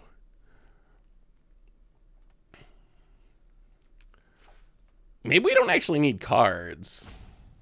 All right, let's do this. Let's take up on this. I can run circles around you. Proliferate. Add counters to everything. Pass the turn. They can still crew the Bank Buster. Opponent grows the dork. I don't know if we want to make our opponent draw 7 here. That seems a little risky. Not yet. Next turn, maybe. If we can ultimate both Omnixilises. I mean, our opponent also is getting a lot of poison counters. They're up to 3. Are we going to poison them? Are they actually going to get poisoned? Oh, Ichor Moon in Car seems absurd. Opponent, more Planeswalkers. Yes. That's fine. Samurai with double strike. Sure. This is going to get interesting. We draw another Kaido. Okay, Kaido's for days. Kaido's for days. Okay, so if we play this and we play an Ickermoon Gauntlet, can we get the double win? Oh, we're gonna be just short. Add a counter to Obnixilis. Oh, this is gonna work. This is gonna work. This is gonna work. Ickermoon Gauntlet, Obnixilis. Ickermoon Gauntlet, Obnixilis. Whoa, we did it. We can win this turn. We can win right now. And then we proliferate. Counters on the Obnixilis. Yes. And then we proliferate. Counters on the Obnixilises. Yes. And then we ultimate Obnixilis. And then we ultimate Obnixilis. Okay. Wait. So is Ickermoon Gauntlet busted? Yeah, we were gonna ultimate both Obnix. Okay. So in that game, Ickermoon Gauntlet was kind of insane. Huh. All right, let's try. We gotta try Esper. Let's try the Esper build. That was kind of absurd, right? I feel like, okay, I'm changing my tune now after that game. That was sweet. That was super sweet. And it was super cool. In that game, it was kind of actually busted. So maybe it's just a hard card to build around. Maybe that's it. Because that was just like, well, we will play oil. I promise. We will do some oiling. We will do some oil. We gotta do this. We gotta do Elesh Norn. We gotta do poison / toxic, and we gotta do oil. Those are the next decks coming up. Ickermoon Gauntlet, Elesh Norn, oil, and toxic / poison. You gotta see the power of Elesh Norn. Elesh Norn's busted. It is busted. If you think Shieldred's strong, Elesh Norn is so good. It really, I don't even think I'm just being a weird Panharmonicon fanboy. I actually think Elesh Norn is just like, I think it's gonna be ridiculous. Well, okay, missing land drops again. Yeah, we're not gonna proliferate that for you. Yeah, this is a cool battlefield. Although it kind of looks like... It is a cool battlefield. Opponent, Bitter Reunion. Is this a... Oh, this is a Reanimator deck, eh? Bitter Reunion. Well, we probably are dead here. Oh, we've had some land troubles, haven't we? Opponent. It reminds me of that. Do you remember that land floating around with Elesh Norn's? People thought it was like Elesh Norn's bum. It kind of reminds me of that land. Yep.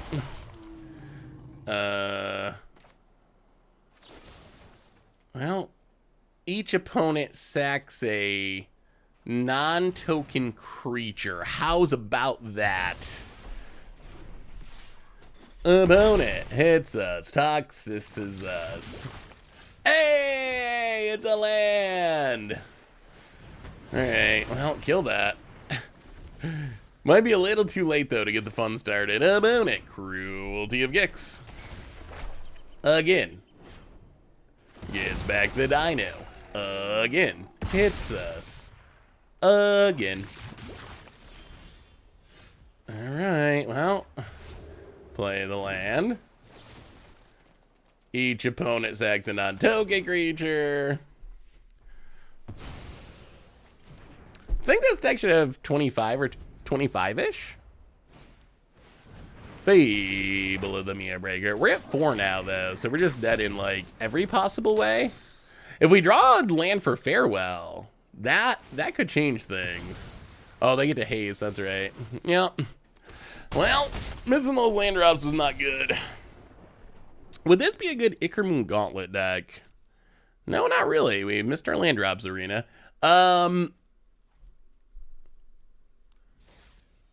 Would this be a good Ickermoon Gauntlet deck? So what are we trying to add counters to, is the question.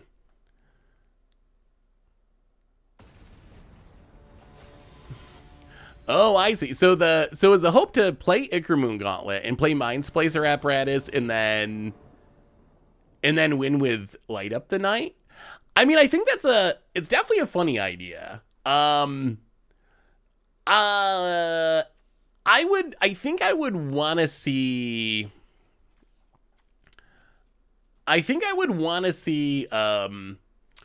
more to do with Ickermoon Gauntlet.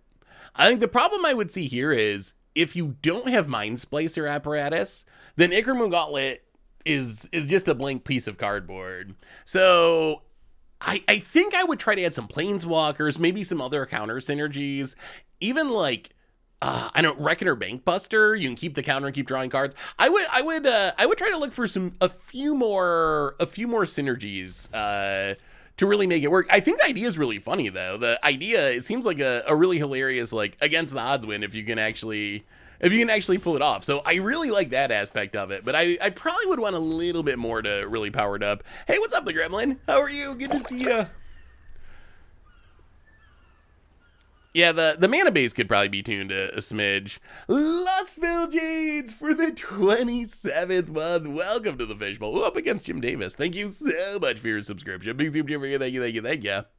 Am I gonna try a draft? Sometime maybe, but not today. Today it'll be all sweet new standard stuff. Well, play the land. Get rid of the Ledger Shredder. It's all just standard today. During early access, that's the only thing you have access to. Well, Jace. Okay, some Jace action. Well, play the land, play the Kaido. With the right tools, I can do anything. Pick it up. I know something. Oh, is it correct to discard Reject in Perfection? Probably. Maybe Resist Symbols the Titans. Or the Gauntlet. What do we get rid of? We're gonna need a Wrath. We definitely are gonna need a Wrath to get out of this. Gauntlet isn't doing much here.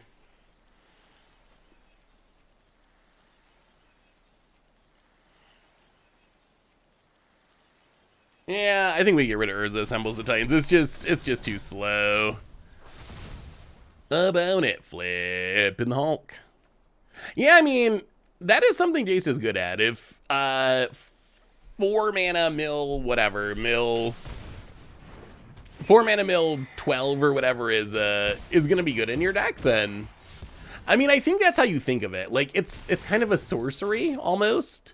A lot of these planeswalkers are kind of like sorceries that are kind of like, play this as a spell, it does its thing, and then there's gonna be some situations where it sticks around like a planeswalker. All right, opponent's going wide. Vraska. Well, we will loot. Can we find a Wrath? Dark Slick Shores. All right, discard Dark Slick Shores. Play Field of Ruin. All right, come on, Wrath. Come on, Wrath. We gotta find a Wrath. About it. I mean, that's pretty much the game. If we find the Wrath, then we probably win. If we don't find the Wrath, then we almost certainly lose. About it. Gonna grow the Hulk. Your first Jace mills 12 or 15. Your second one draws 3 and mills 3. Yeah, I mean, yeah, that's not bad. If you're actually drawing 3 with the -2, it's not bad. I kind of wish it was a negative. Maybe it's better than it looks. If you're drawing 1 with it, it seems meh. Blanchwood Prowler. All right. I mean, I think we're really just all in on trying to find a Wrath. So we probably need to, like, Field of Ruin, get a white source.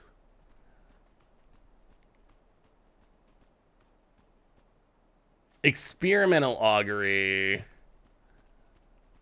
Try to find a Wrath, I guess. Because we're getting beaten down. We're getting beaten down by the dorks. I think there's 4 Wraths in the deck. About it. The proliferate could let us keep Kaido alive in a sneaky way. Wow, everything at the face. Okay.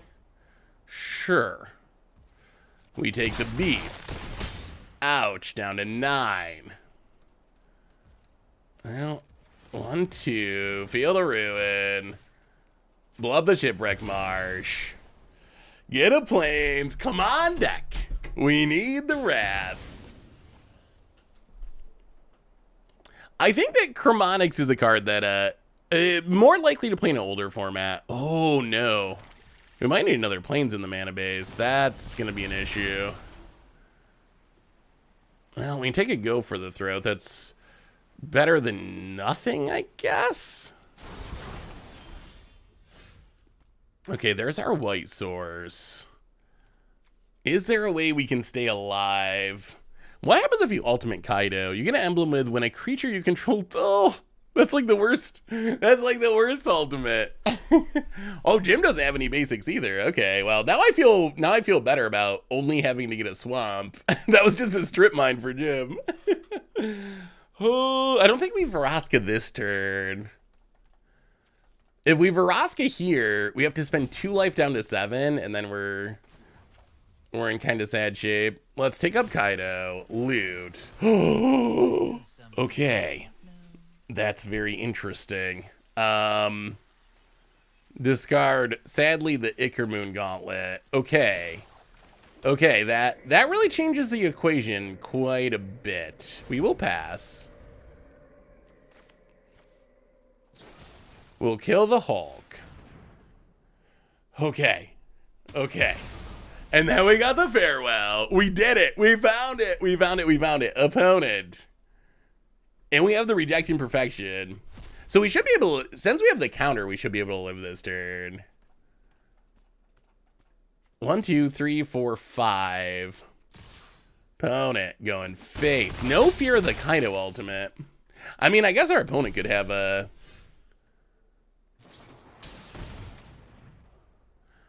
Overwhelming remorse. Yeah, we gotta let it go, sadly. Well, there goes our Kaido. Our opponent can have like a negate or a spell pierce or something.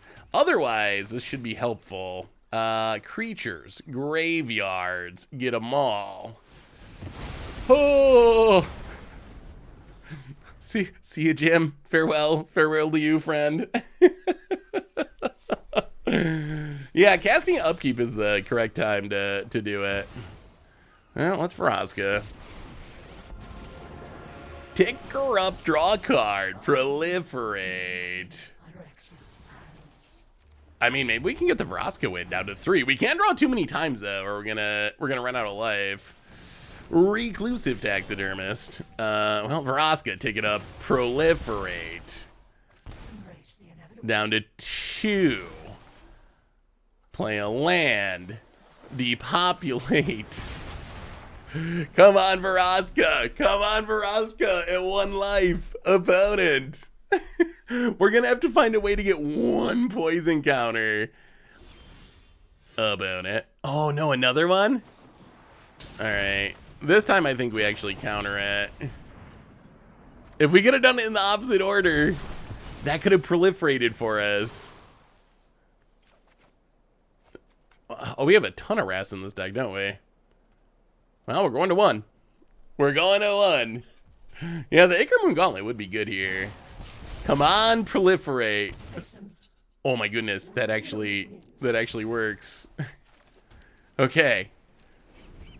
So now we ultimate, and if Jim ever casts a spell mana value 3 or less, we win. Yes, you 9 poison counters. Vraska's kind of really good, isn't it? Come on, cheap spell. Ah! Proliferate it. Wow, the cancel is lethal. Yes. Oh, that was so good. That was so good. Wait, what did I miss? Let me see, Jeff World. I didn't see your post there. What do you think of the card Whirlwind Denial? Even though it seems alright, Really good against Flicker decks, pretty mid counterspell, stops weird interactions like Thoracle Consultation combo. So Whirlwind Denial, let me look up the actual text on it again. I know it's 3 mana and it, let's see, counters everything. For each spell or ability your opponent controls, counter it unless your controller pays 4. I mean, it's interesting. I think you would have to have a specific plan for it. I think it's one of those cards that, yeah, that was a sweet win. That was a sweet win. Yeah, I think you gotta have a specific thing you're targeting with it, because there's just better counter spells for 3 mana, unless you have some reason that you're countering multiple things or hating on a specific interaction. So the Thoracle thing, for example, although the Thoracle thing is kind of weird because, like, if you're countering the ability, couldn't you just counter it on the stack with another counter spell? So I think that it has uses, but it's gonna need to have a specific target that it's hating on. Yeah, it's good against Storm. Stuff like Storm. Ooh, double trouble. All right, Ickermoon Gauntlet. This is your chance to prove your worth. This is your chance to prove your worth. Opponent, Lion Sash. Well, okay. Ickermoon Gauntlet number 1. I'm curious about Boros Equipment. I haven't seen Boros Equipment yet. I have a build of it. I haven't played it or seen anyone else play it. Oh, rock, okay.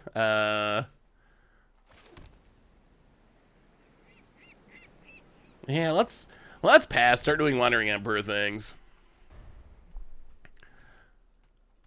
Yeah, the Rebel Salvo's really good. That's one of the best ways to kill a Sheoldred in Standard. Yeah, this is one of the jumpstart cards. Trample Haste. When equipped creature you control other than Ruck attacks or dies, you can attach all equipment attached to that creature to Ruck. Ooh, here comes a sword. Spicy. Opponent. Wow, no attacks. Well, we won't Wandering Emperor.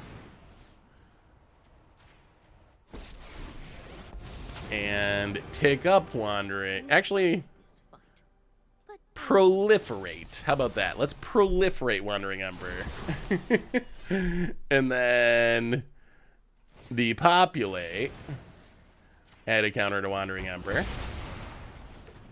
And then proliferate. Add a counter to Wandering Emperor. That's a mighty Wandering Emperor. Seth, a couple months ago you were talking about Pauper Fog, and it's actually like a plain Pauper. This is my build. Ooh, let me see, Mother Frogger. Ah, I got the snowy Millwind God. Iceberg Cancerix. How good is this deck in Pauper? Is this like a competitive deck, or is it more of like a fun, like, against the odds homebrew? I haven't played Pauper in a minute. Ooh, Nahiri with the sword arms. Lion Sash returns. An opponent going to equip. And it hits the Wandering Emperor. I'd run if I were you. Alright, Experimental Augury. Add some counters. I wish we had another Planeswalker. Take the land. Add a counter. Ickermoon Gauntlet. Add a counter. We're adding lots of counters. I don't know if they're doing anything, but whew, are we adding counters? It's against odds, I feel. My original build got wrecked by Eldrazi, so I put in Winter's Rest and Shackles Down. Yeah, I could see that. Being able to tap down the Annihilator Eldrazi seems big. Ooh, Danitha.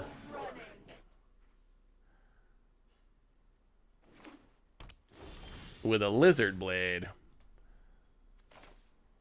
Okay. Experimental Augury. Counter. Counter. Take a... Who? Take a what? Vraska, I guess? We can't kill the... Oh, we can kill the Danitha. Oh, that's probably better.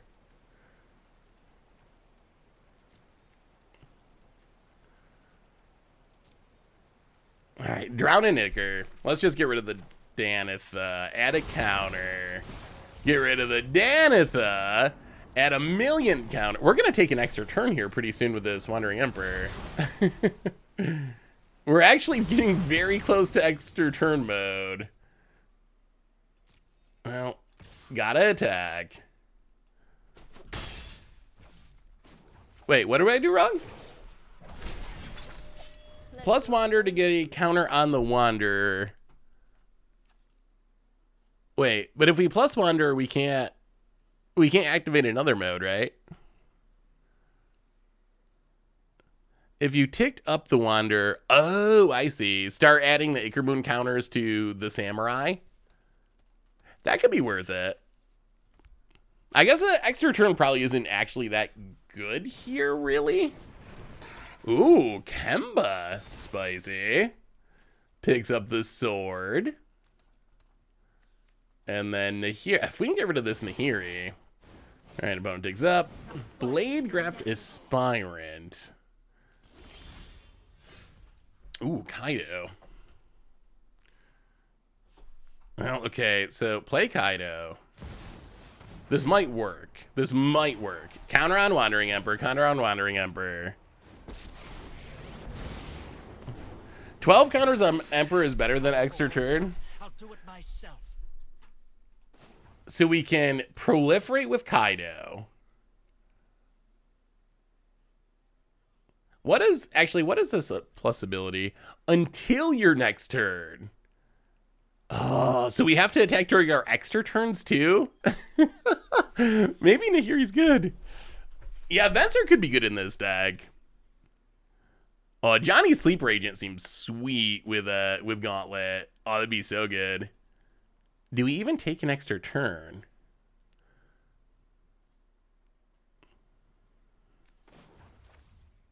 I think we loot. Actually, we have to attack. Okay, so go to combat. We gotta attack, unfortunately. Get in there.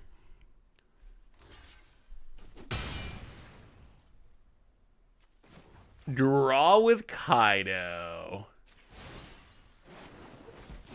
Now, what do we have here? Extra turn with Wandering Emperor. Play the land. Untap. Farewell. Actually, first we attack. Get in there. Oh, this is gonna be brutal. This is gonna be brutal. Opponent blocks. Sure. I mean, this Farewell just ends the game. Farewell is such a brutal card. Creatures, artifacts, graveyards. This does get rid of our Icarmoon gauntlets, but I think it's worth. Play the land. Kaido. Pass the turn. Yeah, Farewell's just so busted. Maybe we should have left the Icarmoon gauntlets. We could probably survive this sword. Ugh, rabbit battery. Oh, I thought we were gonna get to ultimate. Oh, alright, opponent. Yeah. Saddles it up, gets in, hits the Kaido. You almost stopped me that time. Our hand is getting very good. Very, very good. Okay, so farewell, creatures, artifacts, graveyards, out of here. And yeah, let's make a ninja. It's ninja time. Farewell's really good in early access versus all the greedy decks. Yeah, I think it's really good at all the time, but I think it's especially good during early access probably. Well, hit ya. Oh, now I wish we had the Icarmoon gauntlets. I'm kind of regretting wrapping away our Icarmoon gauntlets now. Well, Eternal Wander, play a land. Samurai time. Happens every early access. This makes an 8 Wrath decks. It talks about how good the other cards are when he wraths and wins every game. I mean, Farewell's a card that I've said is very good, even outside early access. Like, Farewell's just, it's such a brutal wrath. Looking to build my own Phyrexian obliterator Fight Club deck on Arena. What can be changed so I don't use up every single one of my rare and mythic wild cards? It's a good question. Well, let's go attacking. We'll look at the deck list in just a minute. There's got to be some ways to bring the cost down a bit, I would think. Yeah. Do we even do? Yeah, we'll just play Rafine's Tower or whatever. Pass the turn. So the Fight Club deck. How can we make the Fight Club deck cheaper? That's a very good question. 30 rares and mythics. So like. Wow, that's actually kind of tough. So Loam Speaker, there's other similar cards. The new one from Phyrexia actually that taps and exiles something and gets an oil counter and makes mana. That would be fine. So that's a pretty easy cut. A Valve Sleeper isn't like necessary. It's just a good card in the colors. So you could replace that with something else as well. That could be whatever, like, really. So that would be a way to get down a few wild cards. I guess you could trim back on the mana base, although that's going to be tough. Because you really need all the black mana to make...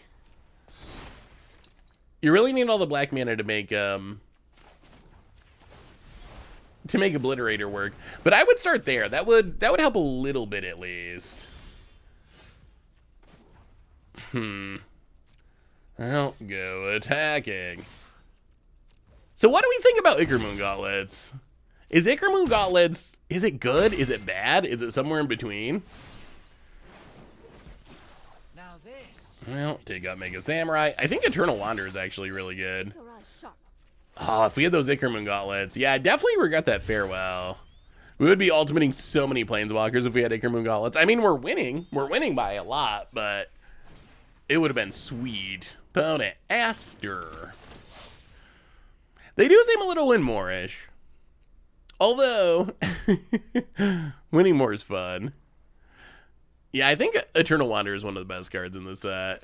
I didn't realize that if you exile one of your opponent's things, it doesn't come back to their end step. So if you exile it during your turn, like, if we exile this Aster, it's gone so we can attack, but then it's also, well, I guess we're just going to do it and win the game. But then it's also gone during our opponent's turn, so it can't attack us, which is kind of ridiculous. Like, that mode is such a sneaky, powerful one. Like, we just blink the Aster, and it's going to be gone not only during our turn, but during our opponent's turn.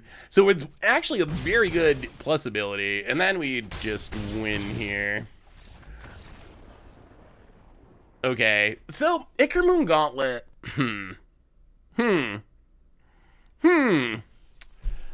I don't know.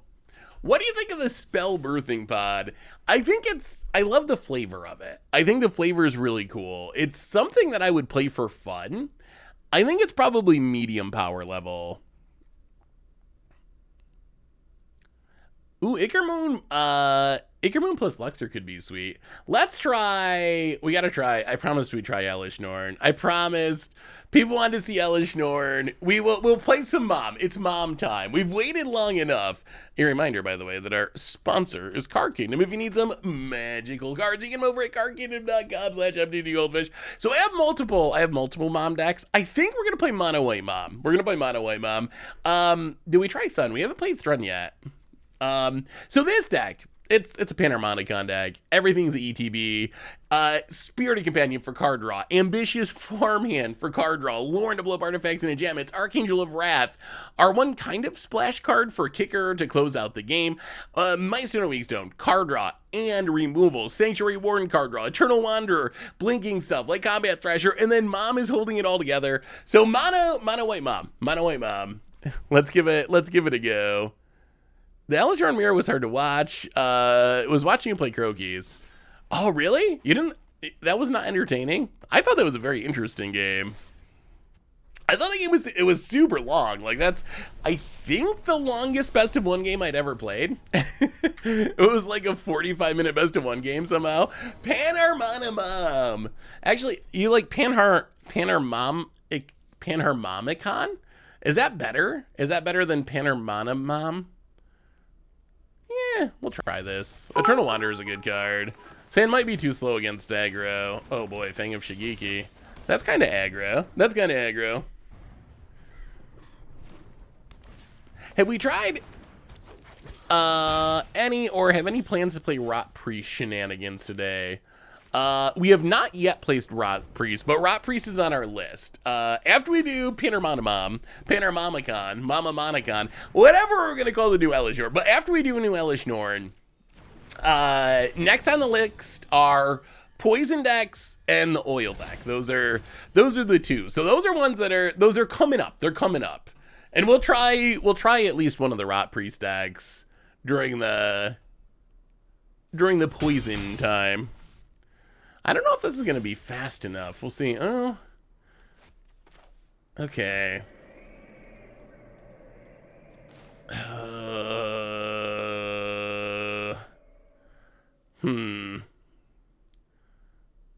Yeah, this feels bad, but let's touch the Spirit Realms, hit a Gallagreater. We just gotta live. We gotta live until we can play Mom into Eternal Wander. Okay, 1-drop, sure. Oily 1-drop. About it. Wait, so what is the best name? Did I try Thrun? We haven't actually played any of the green aggro decks yet. About it. Beaten down.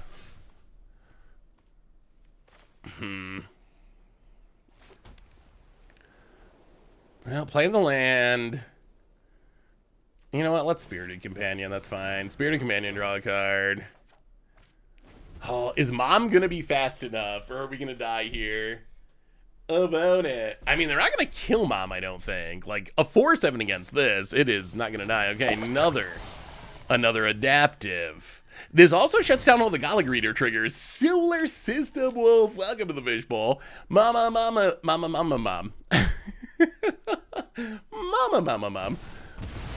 Oh. Wait, so maybe we're dead. Oh, they played it for 5. Okay, so we're not actually dead. This is gonna be interesting. Here they come. We drop to 11. We play the land. We play the Elesh Norn. Hopefully, so do we die? We block here. 3/6. I don't think so. And then Eternal Wanderer, sweep, attack the Nissa, hopefully? Maybe. Mom. We got a Mom on the battlefield. Elesh Norn number 1 of many, I'm sure, in this standard.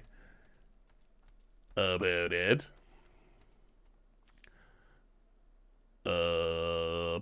This art reminds me of something, and I can't remember what it was. Is it like one of the Hannibal movies? Maybe. It kind of maybe it's Hannibal, something like that. Opponent with a big attack. 1, 2, 3, 5. Yeah, we'll block. Down to 2. Oh, Archangel of Wrath. Wait, is that better? Is that better? That is a good card. We can kick it 4 times. So we gain 8. We kill Nissa? That might be better. 1, 2, 3. I'm telling you. Elesh Norn is legit busted. It's legit busted. No one believes me, but it is. Okay, we're going to go with the Angel. I think. Kick it for black. Kick it for red. Elesh Norn. Double trouble. We will kill a few things. So, let's see. 1, 2, 3, 4, 5, 6, 7, 8. Oh, the Angel's Wrath. Yes. Oh my god, that was so good. It's definitely not better. I don't know. I think this was pretty good. Alright, opponent, I like getting Nissa off the battlefield. Nissa is a scary card. And I like that we're back up to 10 when we were just dead. Opponent, land. Wow, Nissa off the top. Wait, are we? Oh my god. Oh, you called it. You called it, Country Cavern. Wow. Okay. Gonna have to get used to having Craterhoof back in standard, I guess. What are the chances? What are the chances? Wouldn't the Wander Wrathing the board be better? So we could Wander Wrath the board, but then our opponent's just gonna keep pooping out like 6/6s and 7/7s with Nissa. So I mean, that happening is a reason to go the other direction. So if our opponent's going to have another Nissa and have 7 mana and be able to ultimate it, then Wrathing the board would have been better. But I think, I don't know. I think it was the right play.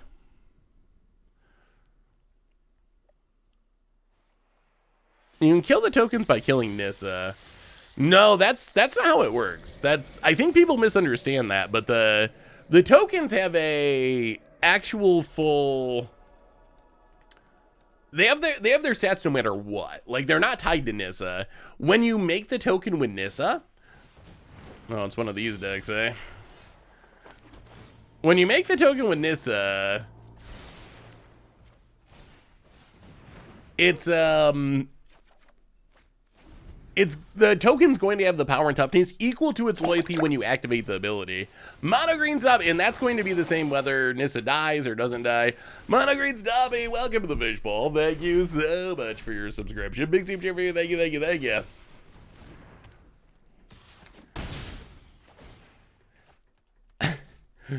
I almost wonder if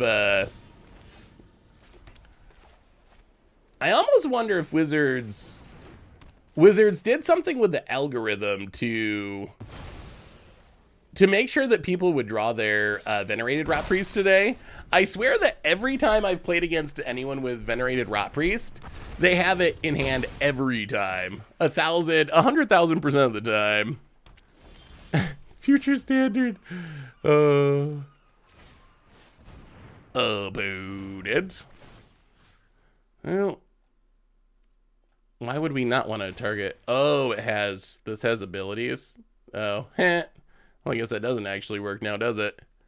I don't think there's any chance we're going to win this game either way. Hey, what's up, Zwips? How are you? Combat research. As long as... remember the old days when, like, Curiosity would say, like, when the creature deals damage, draw a card. Now we gotta have the same effect be 49 lines of text long and try to make it slightly more playable in Commander. Magic in 2023, ladies and gentlemen. But I mean, I don't know. I can't imagine that there's really any change to the algorithm, but I do swear, like, I'm not being hyperbolic when I say that opponents literally 100% of the time have had, and it's been like 5 or 6 matches that I've played against. It's been like 5 or 6 matches that we've played against people that have Venerated Rot Priest in the opening on every single one. So I do almost wonder if that's part of it. Like, is there any chance that Wizards would do that? Yeah, I thought it was just Ivy being weird. I think that Rot Priest is a meme, honestly. I think, like, I don't know. I still think it's a meme.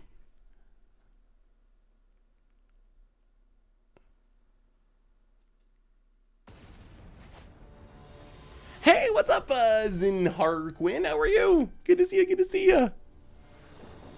I mean, I think that Rot Priest is a fine card to just be like, I'm playing in a 1-drop in my Toxic deck. But I think the I'm a combo deck plan, I still think it's against the odds. I would be shocked.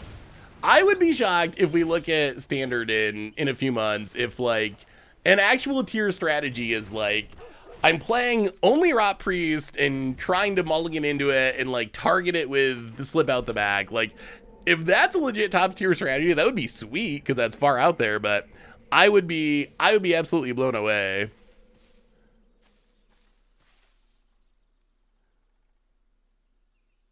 Rot Priest and March of... I mean, isn't that the same thing? Like, but what happens if you don't draw the Rot Priest?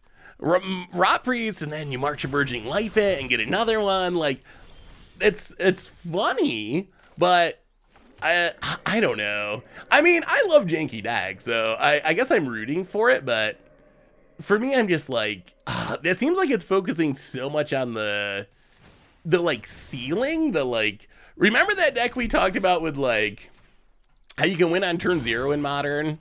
And it would be like the sweetest thing ever, but then I mathed it and it was like 3.2 million games to make it happen once. And I was like, oh no, like I could spend my entire life doing this and odds are I would never make it happen. I feel like Rot Priest into March of Burgeoning Light, it's just like, when it works, it's going to be awesome, but what about all the other games? I mean, we're going to play Poison next, so maybe we'll start off with Rot Priest and see how it feels. I'm expecting that we just never draw it. Only our opponents get to draw Rot Priest. I think that like a toxic deck, it'll be interesting to see how it lines up against like real tier decks in Standard, not early access Standard. But the few times we've seen toxic aggro decks that are just like, I'm going to play all the toxic creatures. Oh, this Lauren's going to be very sad for our opponent. I'm going to play all the toxic creatures. I'm going to curve out. The few times we've seen that, those decks have looked really effective. And Rot Priest has looked good. Like, it's a well-statted 1-drop. It's a where's our mom? Where's our Elesh Norns? It's a well-statted 1-drop. It's got some synergy in the deck. So I think that Rot Priest, I think it'll be playable. I just don't know about the combo plan. I'm still skeptical, but we got to try it. I think it's got legs in Modern with that weird red Storm card.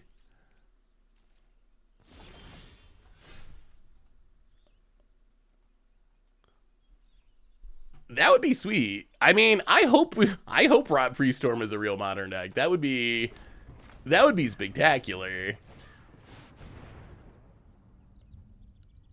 What's the backup in Modern? Like, what do you... It's still the same question. Like, what do you do if you don't draw the Rot Priest, or if your opponent just has a Fatal Push or something? What is the backup plan? Well, let's see if we can blink a Spirited Companion. Backup plan, concede game 2. Also is a good turn for our opponent. So you get to kill the Spirited Companion and kill the touch the Spirit Realm. Oh, where's our mom? Where's our mom? I mean, I guess you can say this is the same. Like, where's our Panorama? There's no backup Panorama mom. Where's our Panorama mom?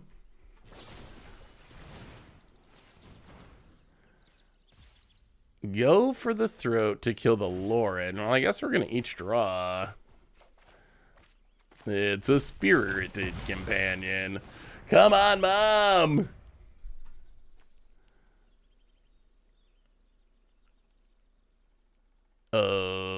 Booed it. Ooh, another All Will Be one. All right. That seems good. I'm also curious how good All Will Be one is. Is this another Icarmoon Gauntlet where it's a win more card? Or is this actually like a scary payoff? Like, it's definitely scary. The fact that our opponent can play a Migloz and deal 5 damage or whatever is just ridiculous. Opponent besays you.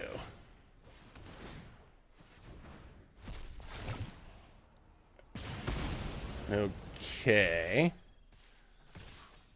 Going after the Eternal Wanderer. Others need my help. Ugh, more lands, more lands. Well, Milestone and Weakstone, I guess. I don't even know what we do. I guess we draw. Like, we need to get some actual action going. This drawing lands and doing nothing is not going to do it without a Panharmonicon.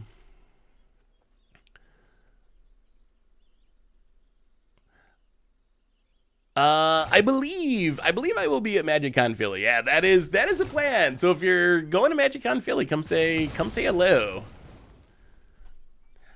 I think there will be a semi-staple. We'll see homebrews and jank decks. I doubt it'll be top tier competitive, at least in this format. Who knows with the upcoming set.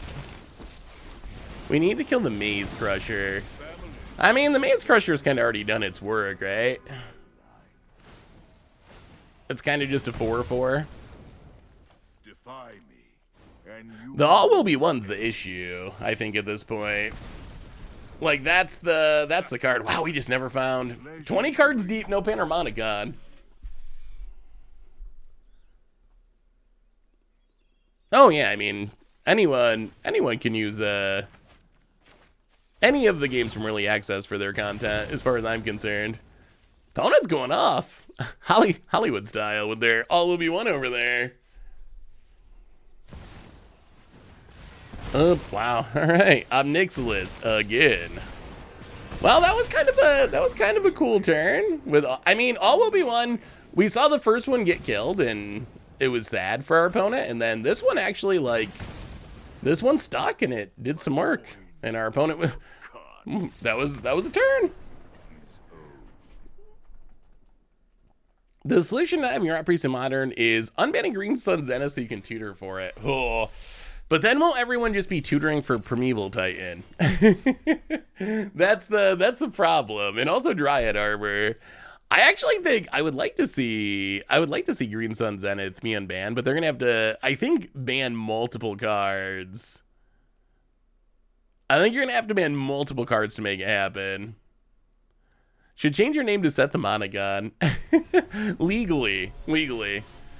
Going to the courthouse tomorrow.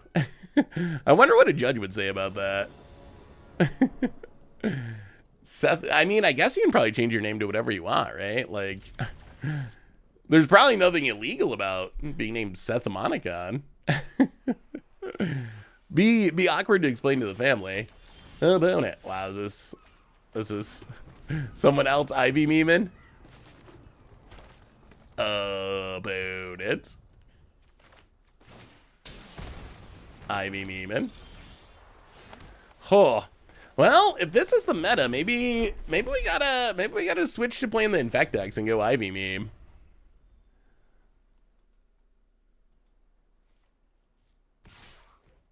Skrelv. What would be the worst Magic card to name yourself after? How about it? Spara's headquarters. Well, we'll play a land and go attacking. Opponent. Down to 18. I mean, I guess we go for it. You know it's not gonna work, but worst name Doomblade. Yeah, that would be pretty bad. How about it? What protection spell do we got this time? Shore Up. How about it? Yeah, and in for 2. Tainted Observer. What does this card do? Flying Toxic 1. When another creature ETB is under your control, you can pay 2 to proliferate. Interesting. I think we actually just run out Archangel. Archangel blocks this stuff for days at the moment. About it. Hey, what's up, Dragon Jack? How are you? All right, opponent finds their Rot Priest and passes. Well, we'll play the land. Play Mightstone and Weakstone. And yeah, let's just draw. I don't think removal is going to work here anyway, so let's just draw a couple cards. See if we can find, okay, Ossification, that's not bad. Pass the turn. No attacks. Well, let's see if they can burn us out with just what they have in hand. Yeah, the stream overlay is really sweet. I don't know how it works with all the new cards, if it works with all the new cards, but it is super cool. Well, all right, Grotto. Where's our mom? We have not seen a Panharmonicon once. Not one. Not a single one.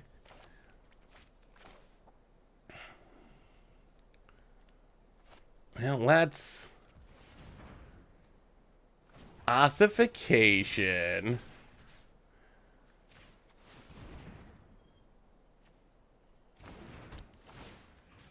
Target the ivy.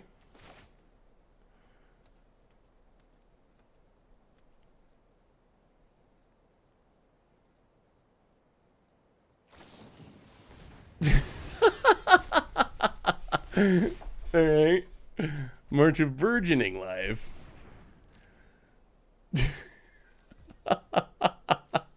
Pitching a timer stand. Oh. Opponent finds another venerated rot freeze.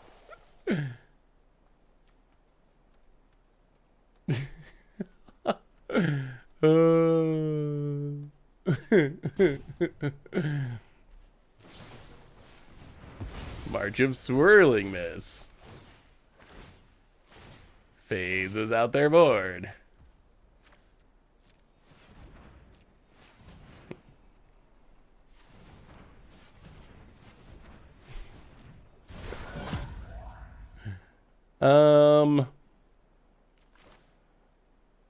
Well, play Combat Thresher. Draw a card.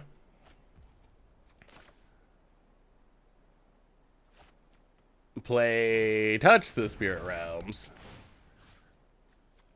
Get rid of Tainted Observer. Pass the turn. Opponent.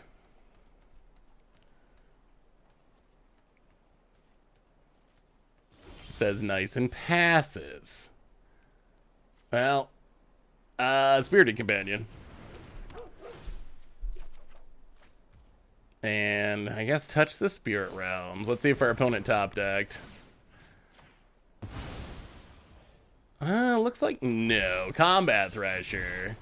We might be stabilizing. We'll see. We are giving it our best shot. Crystal Grotto. Where's our Panharmonicon? Okay, Mightstone and Weakstone. That's not bad. Get in with the Combat Thresher. Wow, that was a huge combo turn for our opponent. I think we're staying alive, maybe. About it.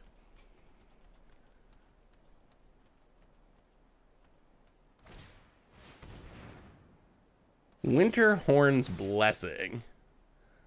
Okay.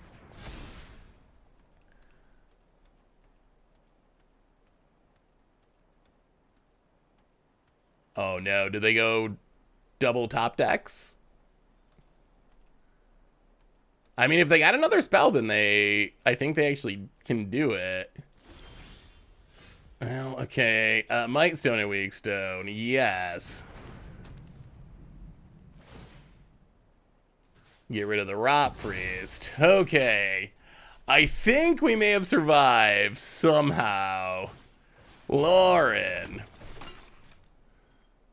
Go to combat. Hit ya. Oh my goodness. Whoa. We're not dead anymore, right? I think we're good now. Now our opponent... Now there's no Rot Priest, so our opponent is probably drawing nothingness until they die. Yeah, Rot Priest only works with spells. Only works with spells. About it, plays a lead. We're gonna have to try the Rot Priest deck. Yeah, I mean, that's the... I mean, that's the way to beat a Rot Priest, to just keep it off the battlefield, I think. Yeah, Summoner's Pact makes sense. And then, so it's what? Summoner's Pact, and then you gotta... Is it 10 spells? Yeah, let's just do this. Let's get back to Mightstone and Weakstone. This should win us the game. We have... I'm so disappointed. We decided to play a Panharmonicon deck, and we have not seen a single Elesh Norn. We just can't find it. Kill it. Wow. Well, that was scary. That was scary. The March... Wow, look at this. Look at this deck our opponent was playing. What is Witherhorn Blessing? Put a +1/+1 counter on up to one creature.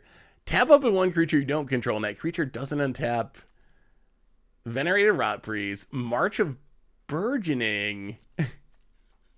March of Burgeoning Life. So is the idea of this deck to try to be like a combo deck?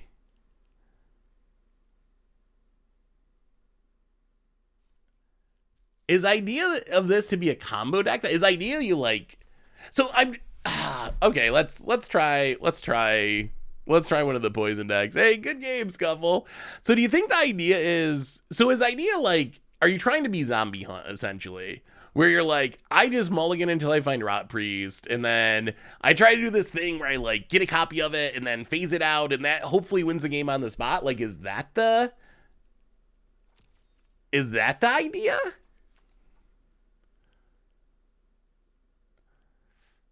Yeah, we managed to kill the Rot Priest. Like, I think that's the answer. I guess it's kind of sort of similar. Oh, we really haven't seen Elesh Norn go off.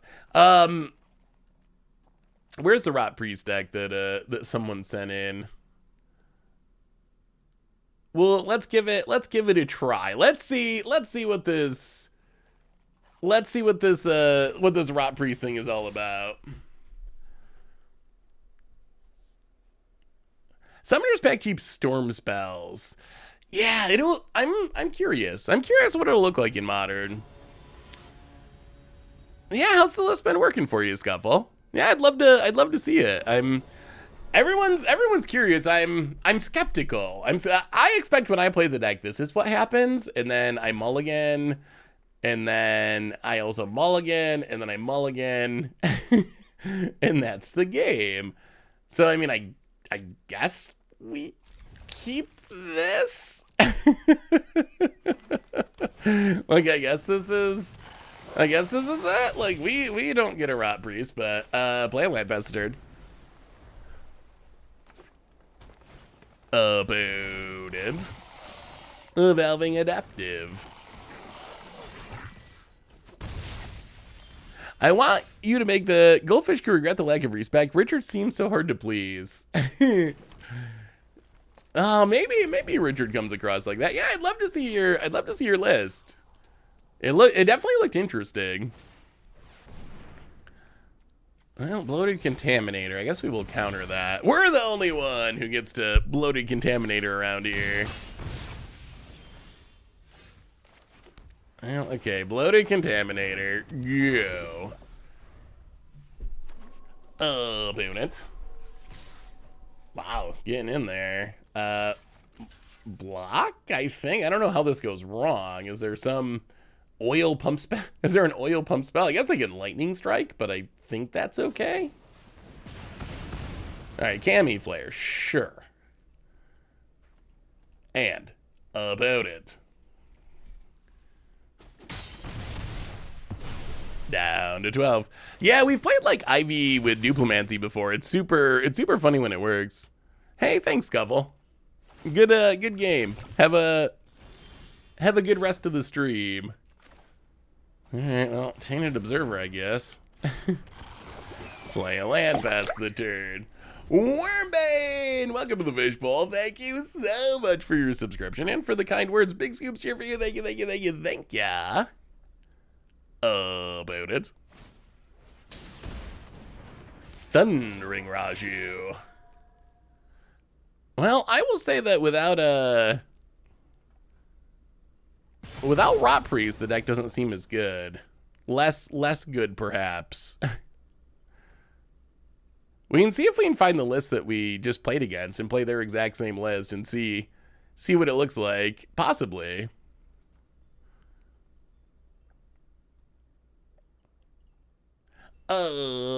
So I guess we just block. Are we dead? Yeah, we're super dead. I mean, we'll try it. We can try their exact same list, and then we'll know. We'll see. Yeah, we're dead. See, this is how I imagine it going. That you like don't have Rot Priest and you mulligan, and then you do nothing and your opponent kills you. That's what I imagine. That's what I think we don't see. That's the behind the scenes, essentially. The part that gets edited out of people's YouTube videos. You see the 5 games where it's like, wow, this is the most busted thing ever. And you don't see the 50 games where it's like, oh, uh-oh. All right, we'll try that exact same list and see. We'll try it. The exact same one our opponent played. The only way we'll know is to try it ourselves. Venerated Rot Priest. Storm Chaser Drake. Ivy. Bloated Contaminator. I like that this deck actually has a decent amount of creatures. Having a decent amount of creatures is definitely nice. Tainted Observer, Croaking Counterpart, March. I can't believe we're playing March of Burgeoning Light. I never thought I'd see the day. It's finally happening. March of Burgeoning Light, Thirsting Root, and then... Wow, it's not playing Slip Out the Back? That's very odd to me. Really, no Slip Out the Back. Slip Out the Back seems like the... Isn't Slip Out the Back just the best of these? Or is it this idea you gotta keep your... You don't want to phase your creatures out? Wow, Aspirants. Well, that is... Those are some interesting cards. Yeah, this is... Yeah, I would play different choices, probably. Interesting. Well, this is a build that we lost. This is a build we just played against and lost to. Well, we'll try it. We can try it. I am very... The spells are strange to me. The spells are definitely strange. So this is a build we just played against. What would the reason be to play, like, Shore Ups over Slip Out the Back, Aspirants Ascend over anything? I don't know. Well, let's give it a try. We'll give it a try. Maybe the weird choices are what make it work. Does Arena Store in early access accounts show up upcoming cosmetics for one? It's a good question. We can look at the store if you remind me after a game. Phasing out means you can't get more triggers that turn from other spells. Yeah, that's the only thing that makes a little bit of sense.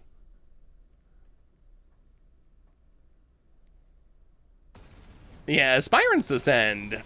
I guess you're thinking is you're giving Ivy poison, or toxic, but that does not seem like a good go. Well, I mean, all right.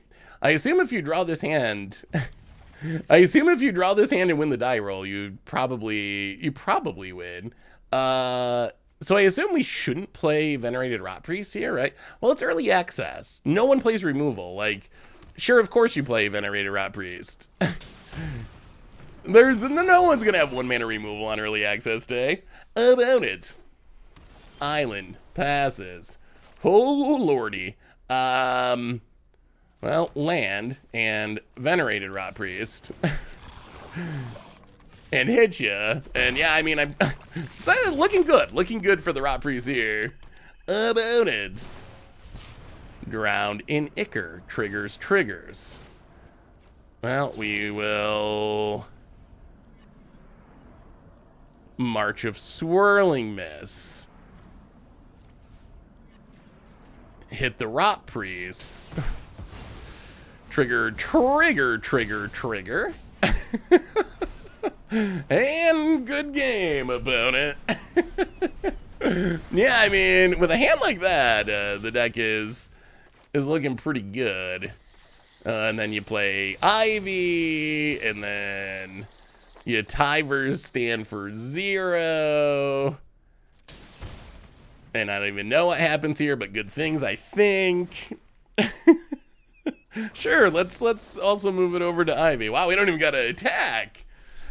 Yeah, so if you play a Rot piece and people can't kill it on the play, it's pretty good. So, I mean, that obviously is pretty powerful. The question is, how often does the deck do that? And also, how much of it is early access day? I mean, that was a straight up turn 3 kill. Like, that was turn 3 Venerated Roxodon kill, or Venerated Loxodon, Venerated Rot Priest kill. So, like, this hand, do you keep this hand to just try to Storm Chaser Drake? Do you mulligan and try to find Rot Priest? What would you do with this hand? Yeah, it does seem like a best of one is probably a better home. So you would mulligan this to try to find a Rot Priest? Ugh. Well, this hand is obviously unkeepable. Rot Priest, but we can't cast it. Then I guess this one we just keep out of desperation. Ugh. Okay. Bottom. We haven't played Vindicator yet. We played some Phyrexian, or we played Obliterator. We haven't played Vindicator though. Terry the Broken King. Ooh, thank you for the donation, $5 donation. So we got a confirmed date for Magic Summit in November. Any chance you'll go this year? I think there's a chance. I think there's definitely a chance. Yeah, let's play Ivy. All right, opponent's going to counter the Ivy. Well, go, Storm Chaser Drake. Hit ya.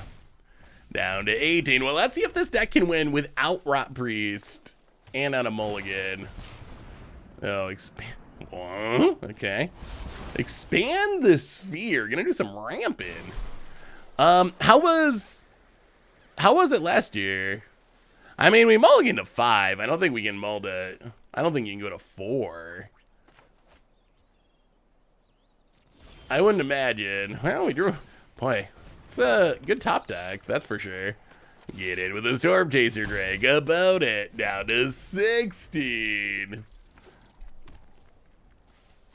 About it. I mean, Storm Chaser Ivy and 2 protection spells is not bad. If our opponent has a Wrath, then, or like a Farewell, I guess we can get around some Wraths with Tyver's Stand. Hameo.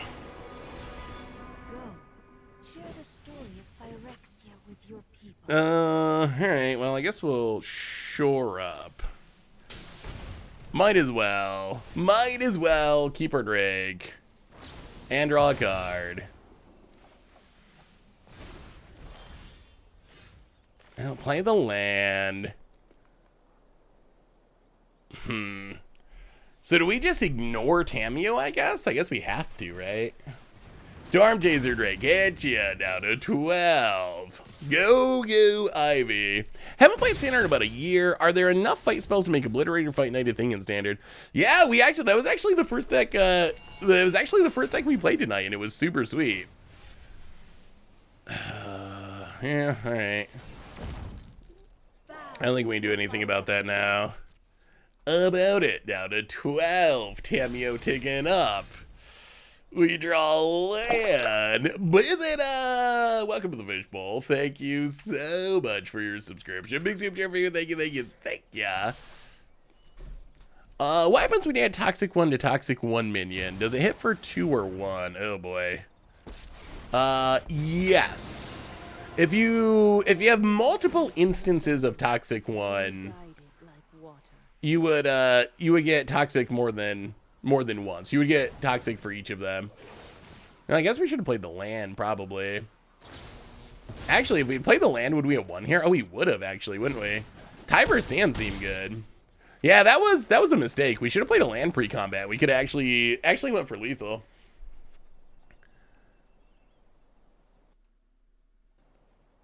Doesn't shore up untap. Could have played on your turn to deal 2 extra counters. Our story belongs to the children of Phyrexia. Oh, yeah, I guess it does. Yeah, I guess that was a mistake too. all these weird bump spells. About it. I stopped one Phyrexian invasion. I can stop another. How was it last year? Well, I mean, we should be good, right? Opponent can kill one thing with Wandering Emperor. They can kill one thing with Wandering Emperor, but they still just die? Yeah. My judgment Well, is final. Karn not good enough to overcome the infect. Oh, I mean, I guess our opponent could almost ultimate it right away. Bad Planeswalkers do get a lot better with proliferate, that's for sure.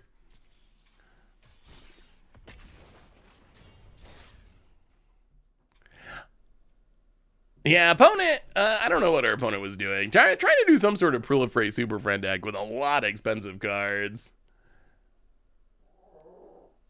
I don't play the land. There are unknown cards in your hand for your opponent to be afraid of. Yeah, that's the biggest reason to not play a land. Although I think you're right. Like, if you're going to just play the land post combat main phase and you have instants that you could potentially cast in combat, you should probably just play a pre-combat main phase. So I think it was a mistake. Although in general, like from turn to turn, holding cards in hand if you can't make use of the lands is usually worth it, just so your opponent doesn't know that you can't do anything. You get an information advantage out of that.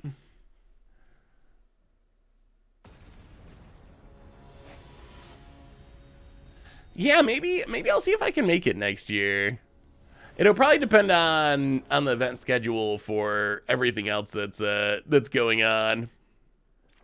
Yeah, this is the Poison Ivy deck that probably has been the deck most people have played. I think it seems like everyone. Oh boy, seems like everyone is trying this deck.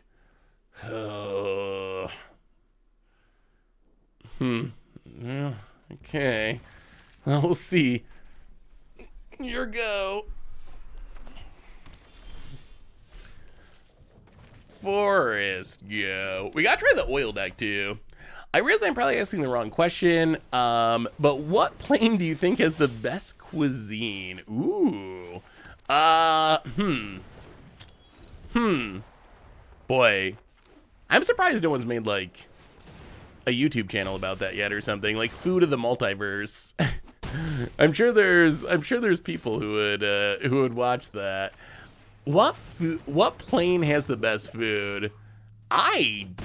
Boy, I'm trying to think. Eldraine? Eldraine's the only place that actually has food, right? What other planes have food? So Eldraine, you have literal like food tokens. Ossification, voting gets in. It's us down to 10. And proliferates. Yeah. Well, I mean, play Bloody Contaminator and hope. Hit ya. Boom. New Capenna had cocktail. But they weren't alcoholic. They weren't alcoholic. No alcohol. It's a family-friendly game. We can only have. No, that was one of the funniest things of the past year in Magic for me by far. Please decorate your LGS with rock candy and drug paraphernalia, but no alcohol because we are a family-friendly game. So no martini glasses.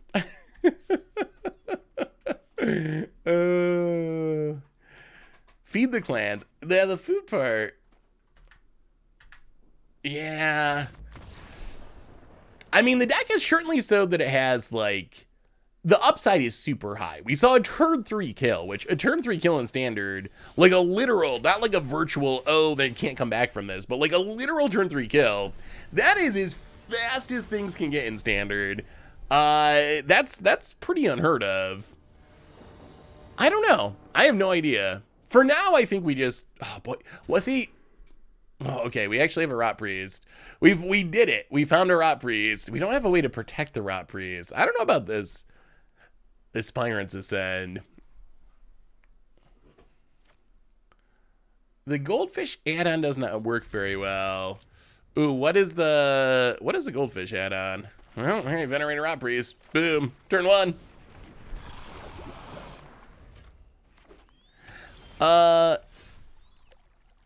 Do you think one will be as busted as...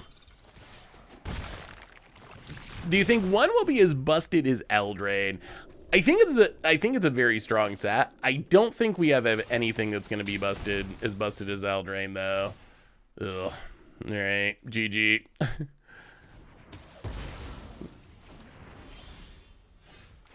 Well, Tainted Observer, I guess. Hit ya down to 16. Yeah, I think that's how to look at it. Like, it's probably going to be a really scary combo deck, but I think we're going to see... I mean, we're kind of seeing, like, just aggro decks dumping big things on the battlefield. Like, if you get your nut draw, it is probably the best thing in Standard. Like, if you get your absolute best possible draw, nothing in Standard is going to rival the absurdity of what Rot Priest can do. Well, we might be able to keep our opponent from staffing too much, at least. Opponent passes. I'll hit you. Boom, down to 11. So I think that's going to be the upside. The upside's going to be ridiculous. Yeah, the sleeves are super cool. But if you run into control that's actually playing a bunch of removal, or I think aggro-y big creature decks are probably, like, we saw that in the last match where our opponents was like, boom, big thing, and we're kind of like, 2-1, try to, get a counter. It'll be interesting. I will say the combo kills are some of the sweetest kills that we've seen. Wandering Emperor. Oh, this is actually just lethal, isn't it?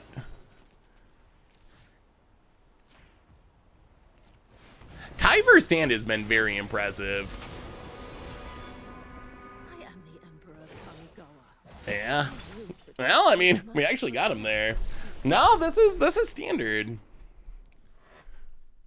Yeah, I'm intrigued. Let's try. So we saw that. Let's go back to the other build. I don't know. Some of the card choices in this. I'm still not convinced. I'm still not convinced it's the best option. Yeah, the Tyver pump spell seems really good. Like that with Ivy, or even that just by itself. Like, remember Primal Might, the fight spell that you could also use as a pump spell? And how good that was. This has a lot of the same vibes. We got to try some aggro though. We'll do another game or two of this, and then we got to try like the oil deck and one of the green decks. We got to see. We haven't really tried. We've played like combo. We've played a little Panharmonicon, although more Panharmonicon is coming. We've played some control with the Ickermoon Planeswalker deck. What we haven't really done is just like slam big things on the battlefield and been like, opponent, deal with it if you can. So we got to try that. We got to try some like Thrun. We got to try some oil counters. We gotta try that for sure. Oh, I think we should have led. Yeah, I should have led on the Dreamroot Cascade. We got to wait here though against Grixis, I think. Darkarn, welcome to the Fishbowl. Thank you so much for your subscription. Big soup for you. Thank you. Thank ya. Yeah, I wonder if Murix is good. I'll pass the turn. Slow start. Yeah, we might try some toxic aggro. Opponent gets in, hits us. Definitely gonna try the oil deck next. There are people have been asking for the oil counter, so we gotta try the oil aggro deck. This deck is, I know, full of counters.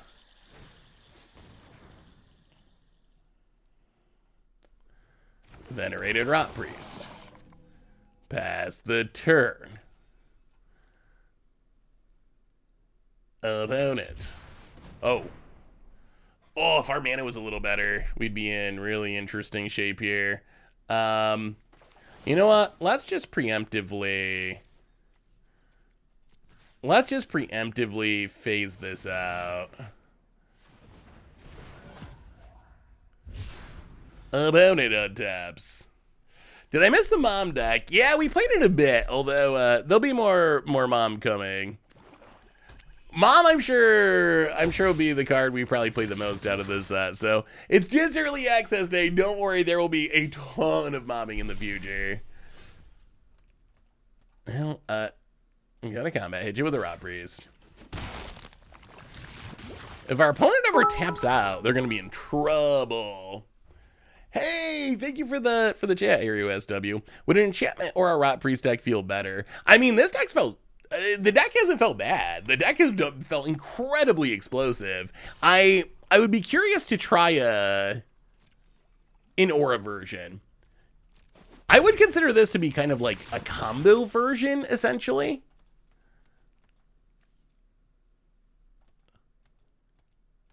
An aura version, I think the upside would be...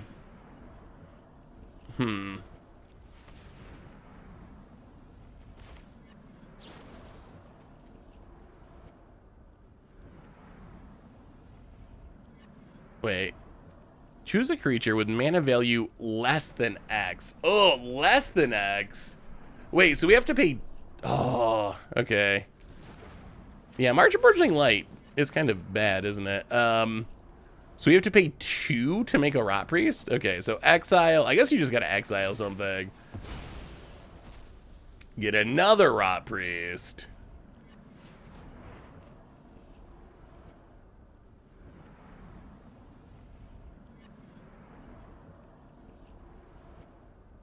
About it. Just let it happen. It's gonna be fine. Don't worry about it. Bring the ending. And we are corrupted. All right. So, well, all right. Only one Rot Priest, I guess. We tried. We tried. Opponent up to 4. Up to 5. Ooh, draw some cards. We draw lands. Well, all right. Distorted Curiosity. Oh, into all lands. That's not good. That's not good. Hit you for 1. Opponent up to 6. But how do we get through these last few points? Opponent. Yeah, that was a huge stack battle. About it.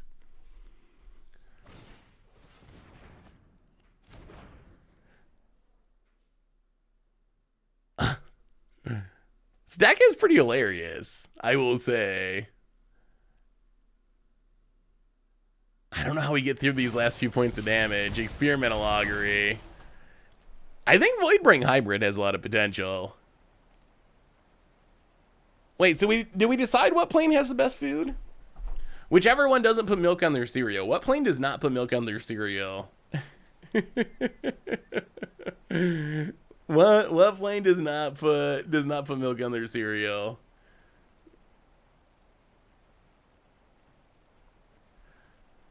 I mean, I think there's a lot of reasons that that Toxic is pretty pushed. Like, all the Corrupt cards are very good. All the Proliferate cards are very good. And then the Toxic, like, I think we gotta, now that we've gotten to play with this set a little bit, I think you gotta think of the poison cards in a different way. It's so different than in last time with Infect that we had poison in standard. It's very, very different. Like, that time, the idea was you like go all in and try to like pump spell someone and kill them.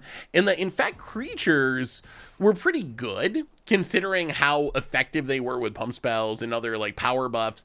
So the Infect creatures were pretty good, but like Proliferate was really bad. There wasn't really any reward for infecting your opponent other than 10 poison counters and they're dead.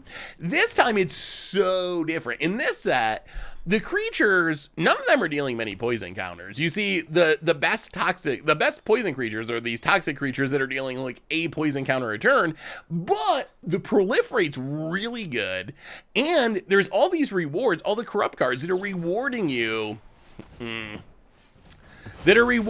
for, oh my goodness, that are rewarding you for dealing. Wow, we're so close and yet so far away for just some amount of poison damage. So I think, hey, what's up, A? How are you? Good to see you. Good to see you. I think we're gonna see some Toxic King in standard. The mites got it. We got mites. Toxic is all upside. You basically put Phyrexian Tribal and you only need to count to 10. Yeah, and I mean, a lot of the cards that have Toxic are good enough anyway. Like, this card has, this is a pretty good card. 3 mana, 2/3 flying. When a creature UTBs, you can pay 2 and Proliferate. That's a pretty strong uncommon, and it just has Toxic. Or Voidwing Hybrid. This card would be a playable card without Toxic, right? Just like 2 mana, 2/1 flying, above the curve stats, and then when you Proliferate, it comes back from your graveyard to your hand. Toxic is just a bonus, and I think that's how the poison counters in effect is in this set. It's like essentially all. Oh dear, it's essentially all a bonus. It's essentially all a free roll. Wow, we're gonna end up 1 poison counter short. 1 counter. Skrelv is probably my favorite Toxic creature.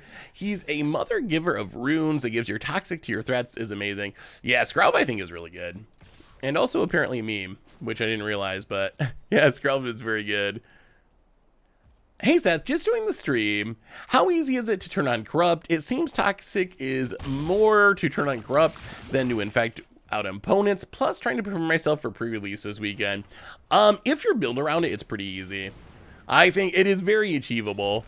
If you're playing pre-release and you have like a Toxic card or two in your deck or something, then it's probably going to be hard. But if you're actually, we drew a lot of lands that game. But if you're actually build around the mechanic, it's pretty easy to corrupt someone. So many lands, so many lands. All right, one more. We'll do one more Rot Priest, and then we're gonna try. Actually, do we even do one more Rot Priest? Well, we'll do one more Rot Priest. I mean, we've already kind of seen. I think we've seen what the deck is. I think we've seen what the deck is, which is it is incredibly explosive, has some ridiculously sweet combos, but it can't. I don't think it's unbeatable or anything. It has probably the fastest kills possible in standard, right?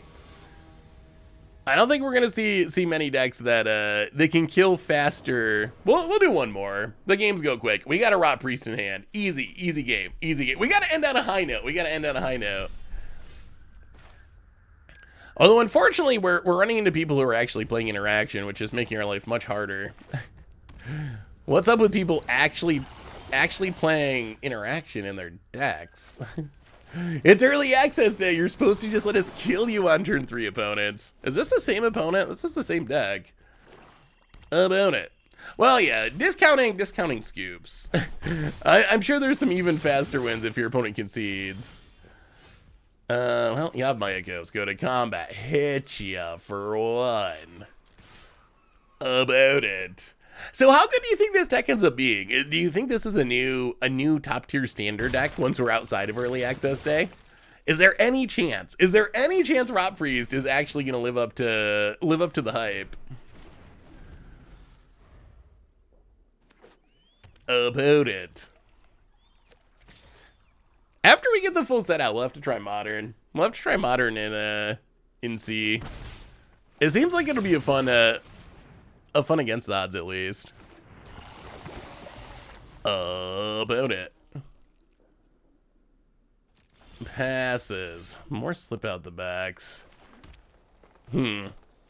Creatures. What's going on, opponent? Removal, interaction, and creatures. Oh, we are getting burnt out of this game. It's basically blue-black proliferate burn. But the burn is poison counters. Scheming Aspirant. Okay. Oh, we have 1 poison counter? Ugh. Opponent gets in, hits us down to 14. Well, I mean, we gotta do something. Slip out the back, poison you. Untap. Oh no, more lands. Well, draw a couple cards. Expensive. Oh, even more lands. Play the land past the turn. I mean, it's a 2/3 now. We're doing it. I feel like it'll be a Pioneer Modern where you can storm off with target spells. I feel like it'll be interesting. I feel like in Modern, I wonder if there's just like easier ways to storm off. Pioneer, though, there's not really storm. But I guess Modern also has more options as far as literal storm cards.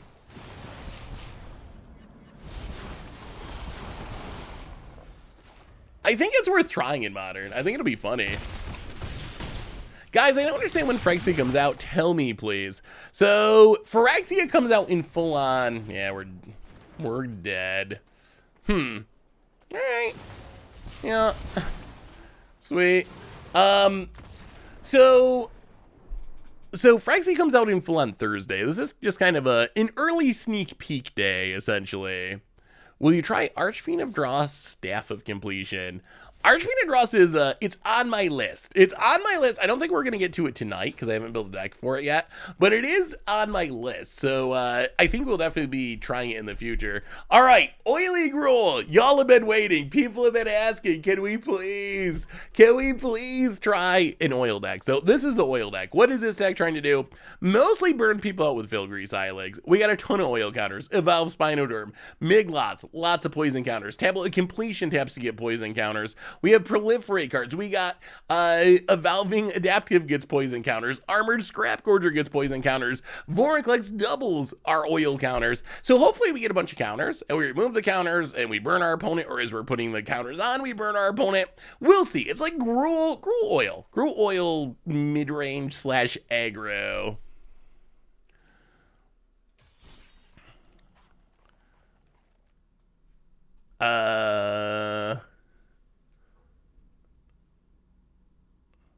Oh, wait. Oh, no. This is a historic deck. Yes, changed to standard. Yeah, good question. How do we have Vorinclex? That's a very good question. Why did it let us do that? Have you tried with no, apparently it's not back. I don't know why it let us put it in her deck. I was searching for counter stuff and it came up, so I threw it in the deck, but you're right, it's actually not in standard anymore, is it? We tried Vorinclex. Well, what are we going to replace Vorinclex with now? Oh, it was a collector. Oh, that's right. They reprinted all the Praters, right? Yeah, that's probably why. I gave it my best shot. The Dino, it doesn't really work with oil, right? Is there... Maybe just Furnace. Let's try Furnace Skull Bomb. That might be too slow. I don't know. Red Dominus. Yeah, I was on the fence about that one. Red Dominus is funny, like, with Phyrexia Silex in specific. Which I think the, like, combo aspect...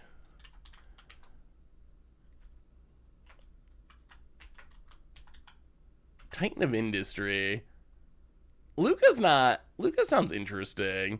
I mean, the problem with Red Dominus is we don't really have any sources of non-combat damage. Like, I guess we have 2 all-will-be ones and the, like, fully powered Phyrexia Silex. So we'll try it. We'll give it a go. I think the combo potential is interesting, where if you get Phyrexia Silex powered up and you have the Dominus, then it can be 20 damage all at once, which is interesting.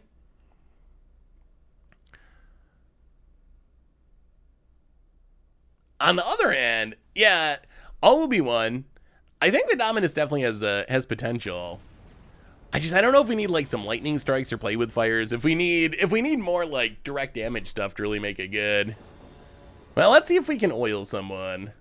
Yeah, this is fine. This deck also plays a pretty light amount of lands, but we have a bunch of... We're getting Rot Priest. I saw a mulligan. If you see a mulligan in standard, you gotta assume you're getting Rot Priest. That's just how it works. The deck doesn't play that many lands, but we have a ton of ways to tutor up lands. So we can kind of cheat on lands and play all the Thirsting Roots and Bushwhacks. Show us a Rot Priest. Oh, it's not a Rot Priest deck, is it? Yeah, let's get down Tablet. Start getting oily. Boom. Oil counter 1. Yo. Yeah, some of the modified removal could be worth including. Obliterator. Well, play the land. Take up Tablet of Completion. Play Miglots. I think Miglots is a pretty good card. Like, 3 mana, 4/4 and upside. Kinda ridiculous about it. And now we get to make mana with this, and eventually we get to draw cards. About it. Razor Verge that get Terra Stompa. Nicole Brolas, yeah. Yeah, Kadama could be worth considering. Ugh. Now what? Now what? Copperline Gorge. Hit you with Miglots.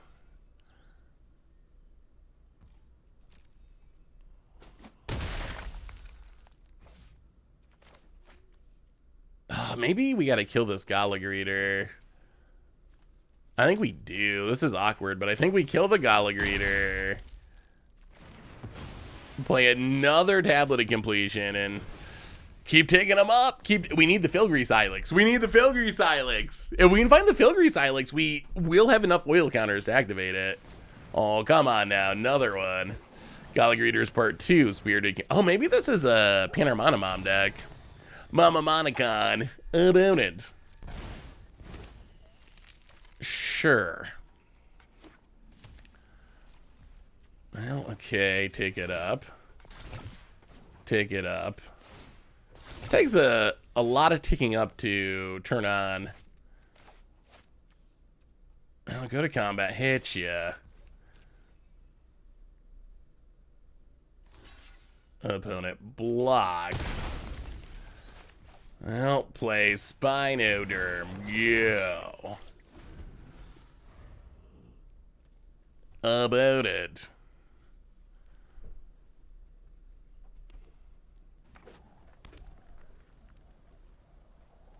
We played a little bit Elesh Norn.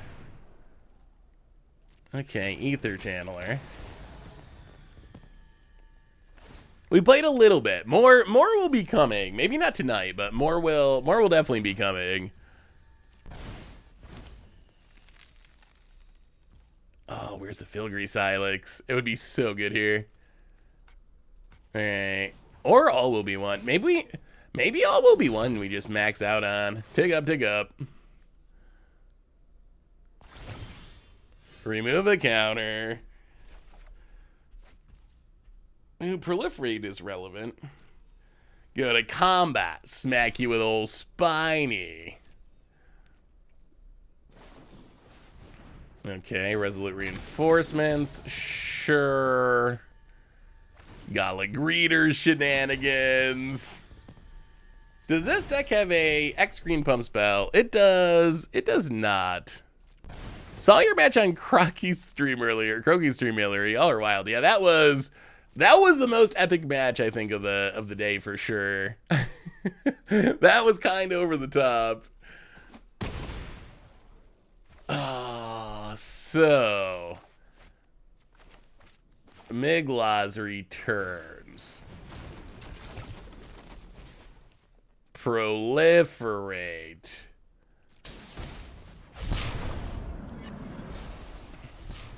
Counters on everything. Pass the turn. Hey, thank you, this fund. I appreciate the kind words. Welcome to the stream. We're trying to oil people. Oh, don't play Panorama. Okay. Ossification. Gets Miglots. Opponent. 1, 2, 3, 4, 5. Oh, they still can't attack with Terror Stomper, which is hilarious. Gets it, it says. I mean, we're going to start drawing some cards here at some point. Last card. Leyline Binding. Alright. Alright, alright.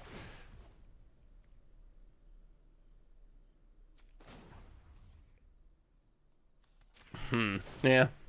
Well, take him up, take him up. We lose one. Miglots returns. Hit you with a Spinoderm. One of these days, we're gonna draw a card with this Tablet of Maybe Tablet of Completion is just bad. What's the new enchantment, the Freddo? We have played some toxic decks. All right, tick up. We're gonna do it. We're gonna do it. A card will be drawn. Hello, Seth. I'm unsure which Phyrexia OB1 cards are limited to collector boosters. Only if you know. Oh my goodness, they complete the tablet of completion. Okay, they just make a... Yeah, we're in some troubles here unless we draw the Phylgrease Ilex. And even if we do, opponent goes back up to 15. Opponent passes. We lose a counter. We draw even more tablet of... Oh my god. Oh, okay, I think tablet of completion is just a very bad Magic the Gathering card. Next level horribleness. I'll attack ya. The Eternal Wanderer is a busted Magic the Gathering card. Would tablet be good into mere proliferate control?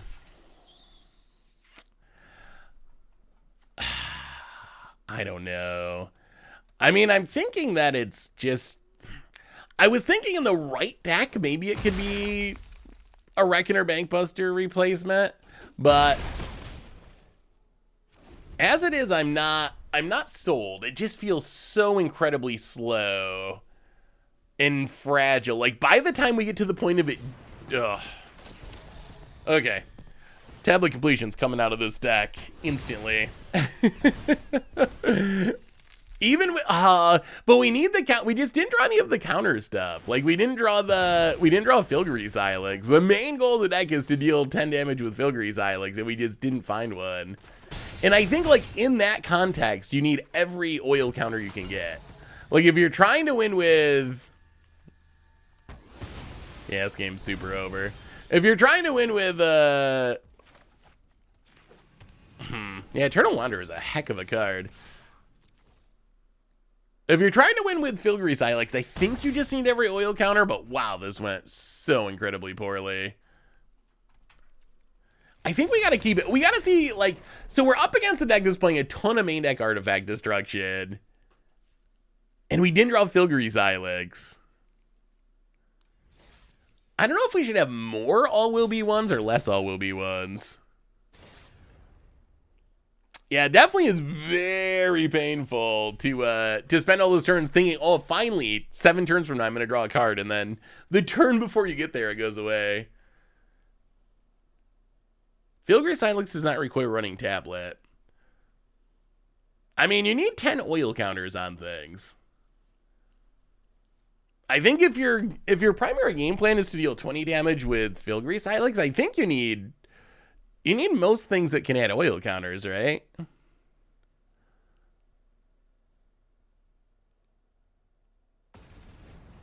Was the white enchantment?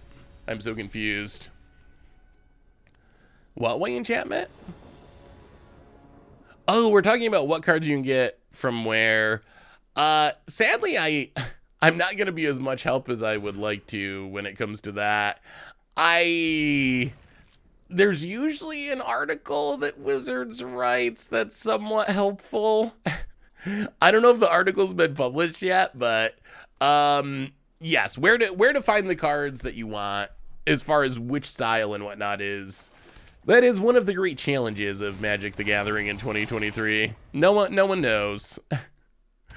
If the article's been published, then that's your best bet, is to try to decipher that, and it should be relatively helpful. How is All Will Be Won the card? Expensive. Obliterating Bolt. Can we draw a land? We can. All right. Well, let's play Spinoderm, I think. Get down the Spinoderm, pass the turn. I mean, that's a big body. That's a 5/5. Hey, thank you, Ecker.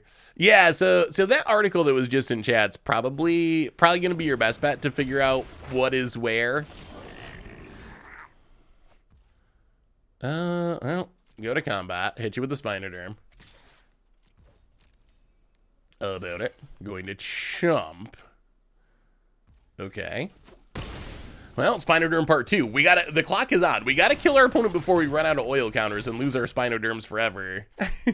Come on, Spinoderm. My apologies, Asylum. About it.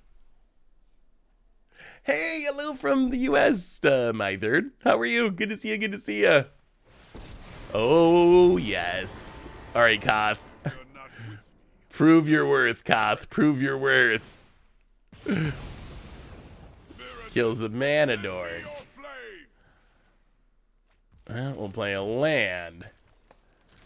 We'll hit you. Down to 8. Miglas. Past the turret. Spinoderm's big. It's big. It is big. I mean, would we have enough? So if we drew Filigree Silex, we would technically right now have enough counters. Ooh, Skittering Battalion. Does that keep our opponent alive? These are going to get trampled, so I don't know. Koth. Mountain. Found it. Passes. Counters get removed. Oh, that's actually sweet. Proliferate's actually huge here. All right, go to combat. Everything at your face. About it. Blocks, blocks. Blocks, blocks. Okay. One. Oh, this is gonna work, isn't it? 1, 2, 3. So Miglas. I guess it doesn't really matter which one we do. It's 2 damage either way. So I guess actually, yeah, this is silly. We're better off just pumping, right? We use less oil. So pump it. Hit ya. Dead. Oh, yeah. I mean, I think there could be a world. Koth is crazy good, really. Maybe there's a deck that can take advantage of it. To me, Koth doesn't read like a powerful planeswalker, but which makes me sad because original Koth of the Hammer. Oh, I love Koth of the Hammer. But I don't know. It doesn't read like a powerful planeswalker to me. I'm skeptical that getting a land is something that most red decks want. Like I think that's the challenge. A lot of times your red decks, you're looking to play your planeswalkers like the top end of your curve that's gonna like come down and close out the game or whatever. I don't know if most red decks wanna be like, add a mountain to my hand, add a mountain to my hand, add a mountain to my hand, and like maybe in 4 turns I can lightning bolt something.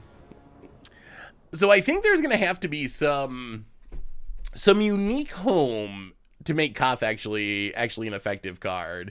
It's gonna have to be like some sort of mono red ramp deck, maybe something different.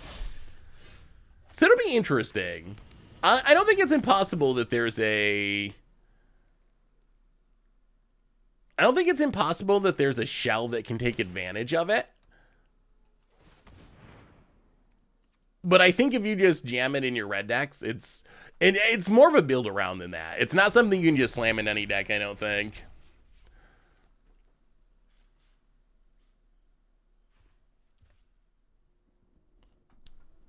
You don't really understand. So this is a reference to a really old card, actually. Oh, what is our opponent playing? Some sort of aristocrat deck? Man, let's bushwhack for a land. Get a forest. So yeah, a Valve Spinoderm is a callback to a card from a long time ago, actually, called Blastoderm, which is actually it's essentially the same. 4-mana 5/5, but you only get to keep it for 4 turns before it fades away. So it's an interesting callback to that. I think the biggest difference is it's got a ton of upsides. I think that a Valve Spinoderm might be decent, especially if you can proliferate it a bit. Or like use the Monumental Facade oil counters or whatever. Well, get down Miglas. Pass it. Where's our Filigree Silex? Did I forget to put Filigree Silex in the deck? I want to see the Filigree Silex. Would Koth be good in mono red snow? Like in modern or modern? I guess it depends on the format. In modern, you have Koth of the Hammer, and I think Koth of the Hammer is probably better in essentially every way. So I would be surprised if Koth saw any modern play. Maybe in like Pioneer where Koth of the Hammer doesn't exist. I don't know. Personally, I have Koth pegged as the worst planeswalker of the set. No, actually, maybe even worse than Jace. I think Jace has an obvious home, which is if your deck, all it cares about is self-milling yourself as aggressively as possible. It's very good at that. That's something it's very good at. This is going to be a problem now, isn't it?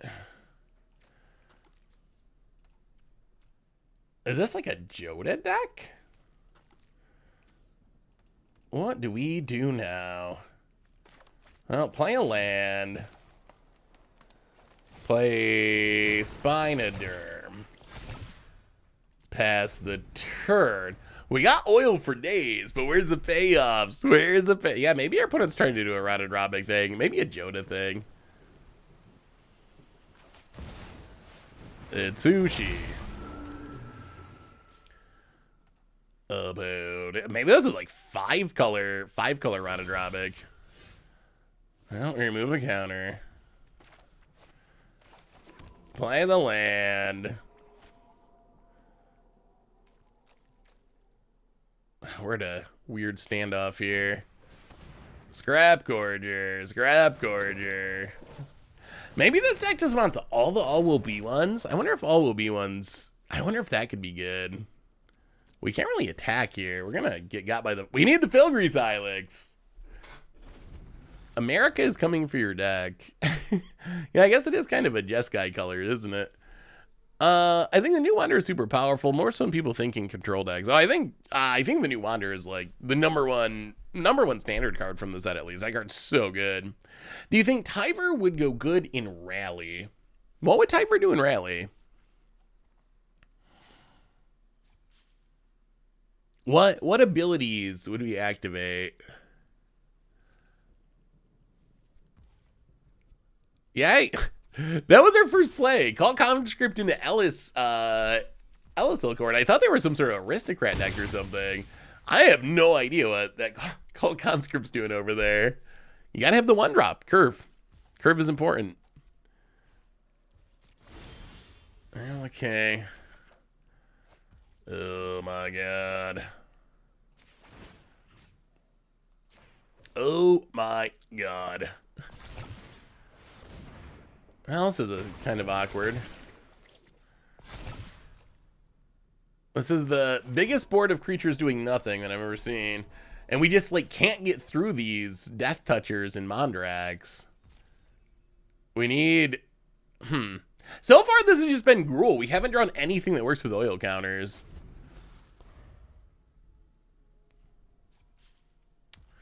Yeah, I think Tyver is very good in specific decks. Like, I think it supports some specific combos. I think it's one of those cards where it's one of those planeswalkers that it's not a generically good card. It's not something like a Liliana or Jace the Mind Sculptor or Wandering Emperor, something like that you can just throw in any deck and get value out of. But I think that Tyver at 3 mana in the right deck is very strong. What's the payoff for oil? So there's All Will Be One, which is kind of just a payoff for putting counters on things. And then the one we're really built around is Phyrexia Silex, which is remove 10 counters for 10 damage, but we have not been able to find it. I mean, I guess we also just have big bodies, but our opponent has big blockers. All right, opponent running it all out. We are basically dead at this point. We can't stop this at sushi. We don't have reach. This can go indestructible. I mean, our opponent, it's kind of sad because our opponent hasn't done anything either. They've just done it. Maybe we should have just been swinging, but the Mondrak being indestructible or becoming indestructible makes that plan not really work. Oh, this would have been so good earlier. Oh. Well, okay. Play the land. This doesn't save us, so does it? All Will Be One.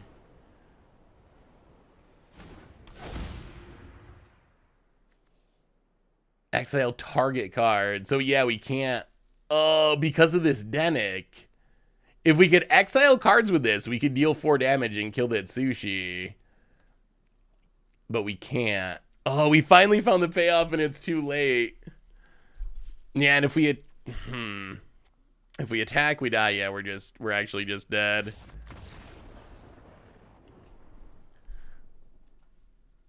Well, I mean, our opponent has the mana and the creatures to make it indestructible.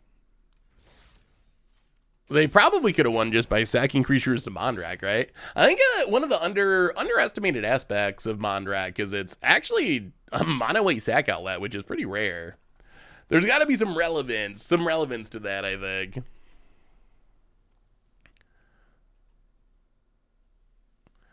Jundoil. So what does Black offer? The Archfiend of Dross? My older roommate sent me the sweetest looking deck. It's super casual, but has Tarmo, Bob, Jin Gataxias, Ivy, Old Rusting, and Vesuv and Diplomacy. Whoo! That sounds wild.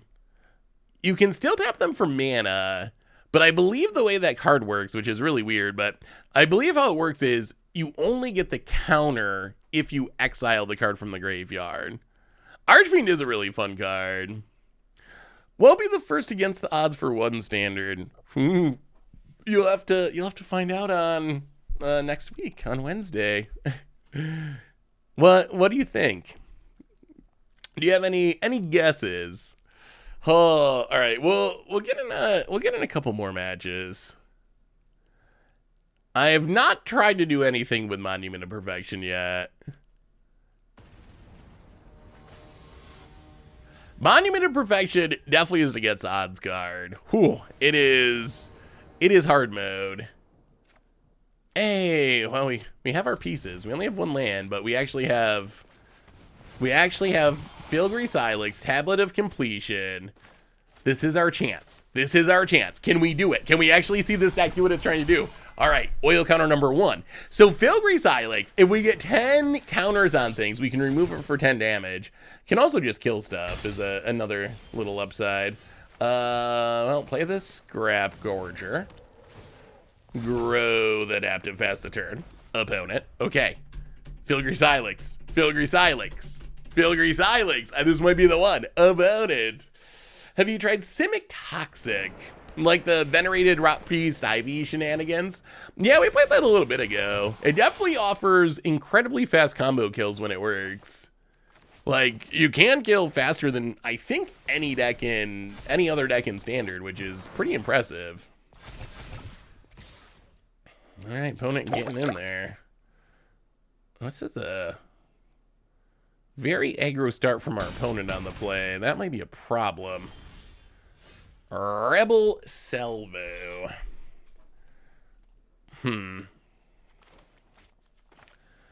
Well, Thirsting Roots, get a land. Are we just going to be too slow now? Now that we got our pieces, are we going to be too slow?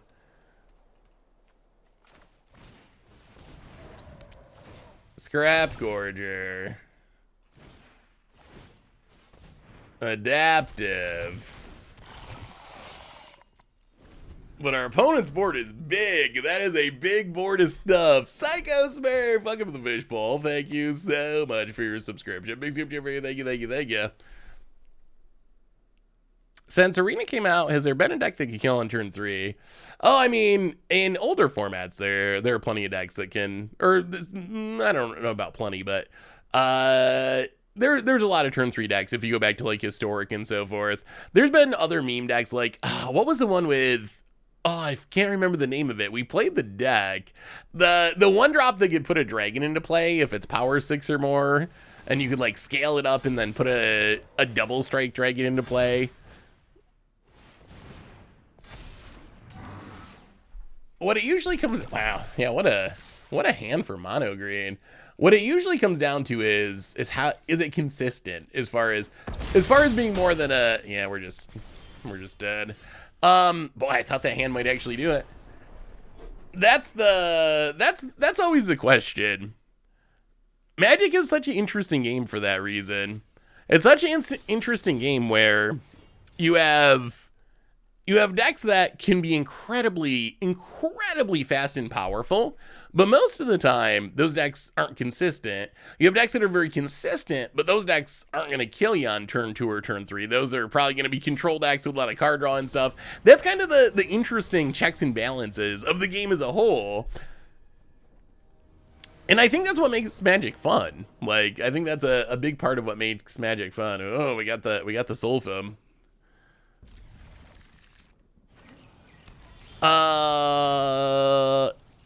Is all we want a card that's considered against the odds? I mean, against the odds is whatever we decide is against the odds. I mean, I don't know if there's actually a super clean definition of what against the odds means, but I would say so. I would say that at this point, if it ends up actually like breaking out and seeing tournament play or something, then that would probably be different. But at this point, I would consider it an against the odds card. Reminds me of Colossal Hammer as an against the odds deck. Oh no, is this just tier Esper? Did Esper get anything from this set? Opponent gets in connives. Adeline.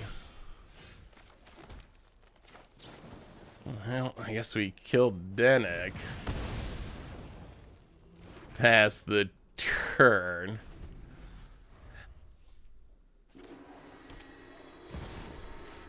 Okay, there's some spice. Phyrexian Vindicator. Alright, yeah, I mean, Phyrexian Vindicator and Obliterator are very good against decks with red removal. Very, very good. Is there any way to combo with Vindicator in Standard? I was trying to look and I cannot find a way to combo with it. Wow, this oil deck has been might be the worst deck that we've played, honestly. This might be the actual worst one so far. Well, grab a forest, pass the turn. Remember, Field of the Dead against the odds. Kept asking, is it actually good? Yeah, I mean, sometimes that happens, that a card starts off seeming against odds and ends up being pretty good. Hey, see ya, Duca. Thanks for hanging out. Good to see you. Good to see ya. Yeah, I'm glad they finally brought back early access. I mean, early access, I always like it because it's just like such a fun day with the community. The Magic community is like, it's pretty scattered a lot of times. You got like pockets of people here and there, and these people doing CDH, and these people doing Commander, and these people doing Modern and Standard, and you know, this spikes versus casuals and all this stuff. The thing about early access is it's like the one day that just kind of like brings everyone together. Well, sure. It's not ambitious mana, but it worked. Esper Ledge is my favorite deck. Yeah, I mean, it's one of the best decks in Standard at the moment, right? I think it's top tier. If we look at the meta heading into the format, like Esper midrange like up there.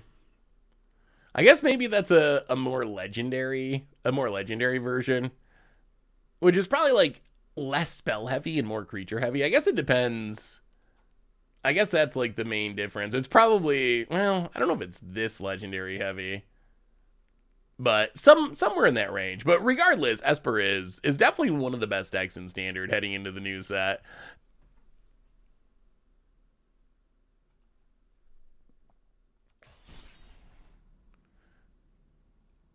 Disregarding whatever your favorite colors are, what do you think is your personal color pie alignment? If you're familiar with the color pie philosophies, that is. All right, let's do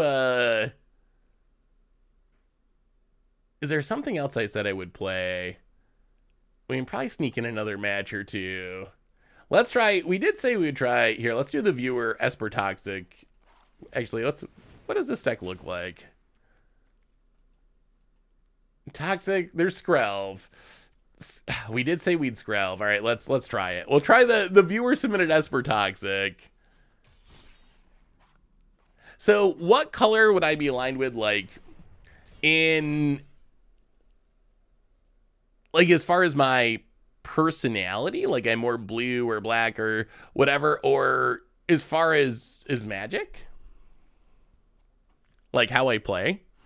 Have we tested new Nissa much? If so, how's it been? We haven't really played much green, honestly. Just like your IRL personality, whatever. I mean,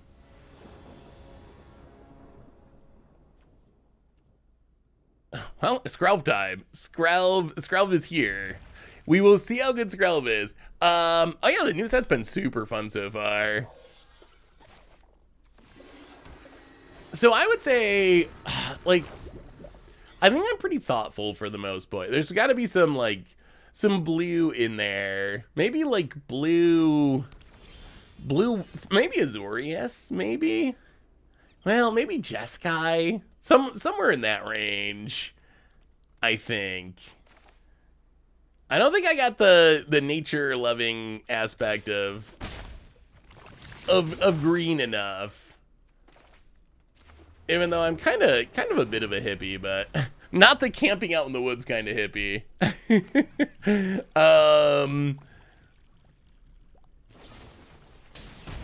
Aw, our Skrelv. We had plans for that opponent. Well, replay Skrelv. And yeah, let's keep it alive. Pass the turn. So yeah, maybe Jeskai, Bant, somewhere in that range. I think blue and white is probably, yeah, Skrelv OP. Opponent had to get rid of it. I think blue and white's probably the most obvious. The obvious two. Yeah, we're gonna. The Skrelv must be protected at all costs. Well, a Flesh Gorger, I guess. Pass the turn, leave up the Skrelv on defense. Here's a third deck of the evening. I think you will have fun with this one. At the beginning of each player's upkeep, deals 2 damage to that player unless they have 2 or more basic lands. Isn't that going to be hurting our opponent a lot too? I mean, we don't have the basic lands, but our opponent also does not have the basic lands.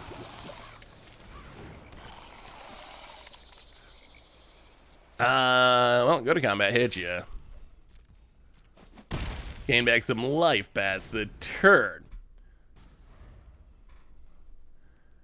Opponent takes 2. Ooh, some Sulfum action, Doug. Yeah, Sulfum seems like an interesting commander. I think the challenge I ran into with Sulfum is figure out how to make it not just Torbrand. Did you run into that at all, Doug? Like, what are they? Oh, they're targeting.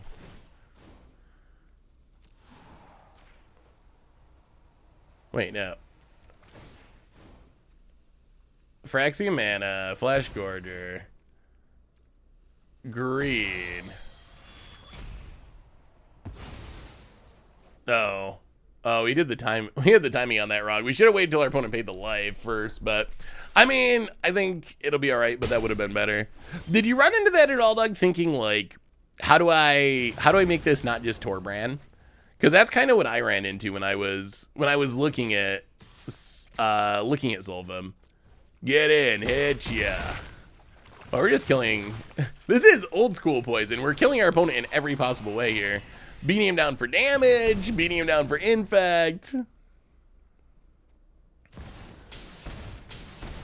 I'm starting to think Toxic might actually be pretty good.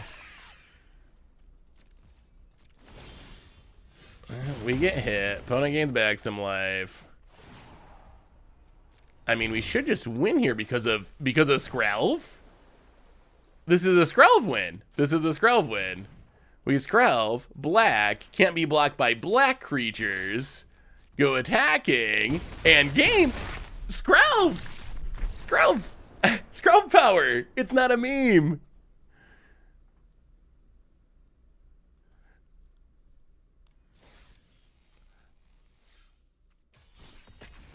I mean, Skrelv, I think a lot of times leaving it back for protecting stuff is worth it. I don't remember the exact turn we were talking about. It can't block, but it is usually, I think, usually worth leaving back to activate. Skrelv was really good there, like fizzling. I mean, even a bad Mother of Runes is still a Mother of Rubes. Yeah, I mean, even very watered down, there is some sneaky upside with Skrelv too. Like, because it gives hexproof, at a first glance, it seems just like bad Mother of Runes. But I mean, in most ways it is. But the hexproof means it does work with auras and stuff, which is an interesting twist. Like, Mom and also Giver of Runes are not great if you're trying to load up with auras or colored equipment, because you're gonna make them fall off like that. Like that Mucha Brew where our opponent tried to give Giver of Runes their Calder complete and ended up dying because they gave protection from their own equipment. But there is some upside there. So I think Skrelv, even like, I'm very high on Skrelv for Pioneer. I think this is one of the better Pioneer and Explorer cards from the set. Maybe in the very like specific deck, maybe it could even work in how do we want to do this? Do we just pass? So this blocks. Actually, you know what? Let's just go toxic here. Let's just get rid of this. Get in with Skrelv. Get those poison counters. We gotta corrupt our opponent. Our opponent must be corrupted. But there might even be some modern decks that could take advantage of it. Ugh. Well, let's pass. Missing these land drops is not ideal. Getting down the Celestis there would have been nice. How about it? Slaughters us. Skrelv is it's kinda cute, really, when you think about it. It's a cute little finger nibbler. What is the what is it doing? Is that just actually chewing on that finger? Alright, Thrumming Bird.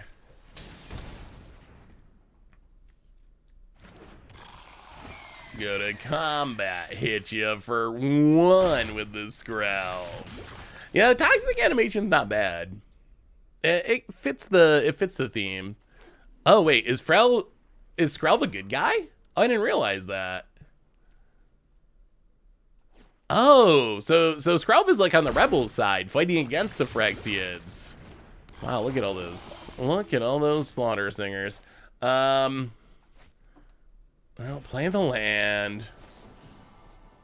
March away. Hopefully.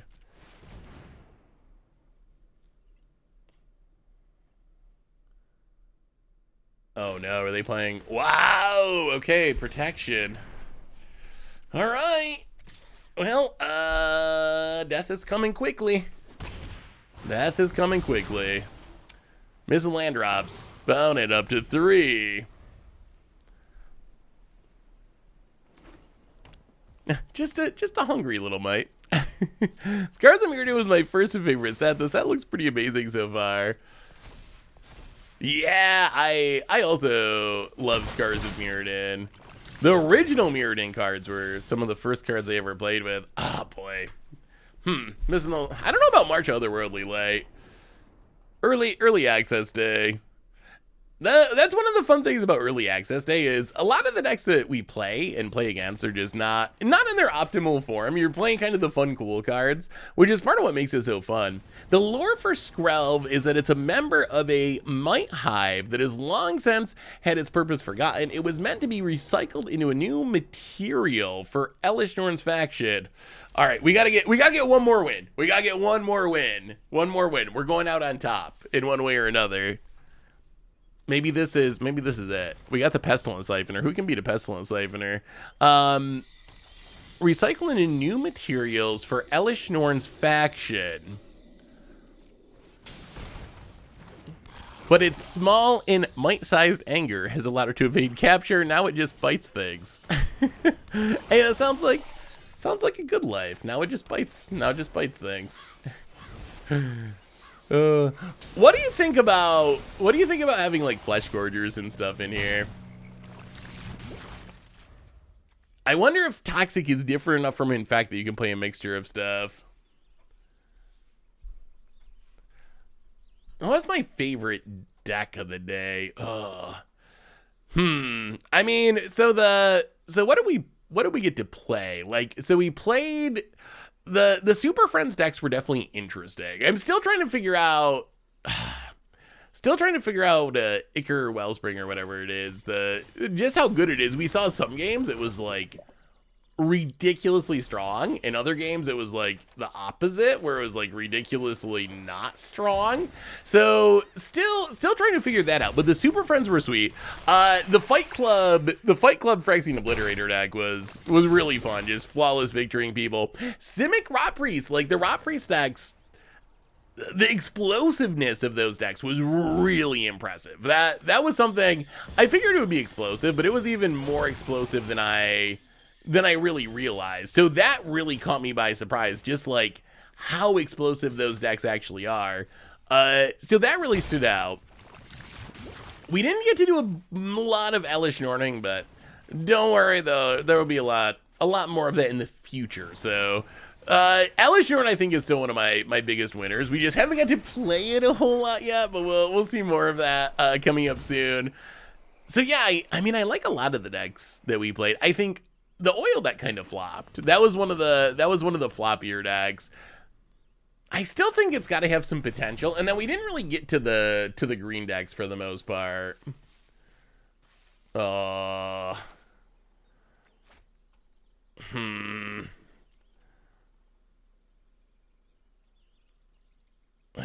right. Well, I guess we got to 3, which is the most important number. So, opponent goes attacking. I mean, I think this means we just win. We kill the Contaminator. We cut down the Blight Belly Rat. Sure, proliferate. Give yourself a poison counter about it. Would you like a poison counter? It's free. About it passes. All right. I mean, I think this is not exactly the most toxic win, but it works. Hit you to 2, play the land, pass the turn, you draw a card, and get shield ridded. Oh. So let's look back at our decks. I think that brings us to the end of our early access stream. Although the good news is, we'll be back with tons of Phyrexia stuff. So what did we learn about these decks? Quick rundown on the decks. So Esper Toxic, we played a little bit. It was fine. Oily Gruul needs more work. It needs work. There's potential, but it's not there yet. The Rot Priest decks, we played a few different builds. Super explosive. We'll see where they end up, but certainly there's potential there as well, just because of how fast that is. Like, the deck is legit scary, and it does ridiculous things. We saw a turn 3 kill. Elesh Norn, more of that's going to be coming in the future. Icar Friends and Proliferate, I'm still in the middle. I'm still not sure where the Icar is. I think we still got to figure that out. In some games it felt great. Other games it didn't feel as good. Mondrak Ratadropic, that's coming back in best of 3. Fight Club was really fun. I mean, Obliterator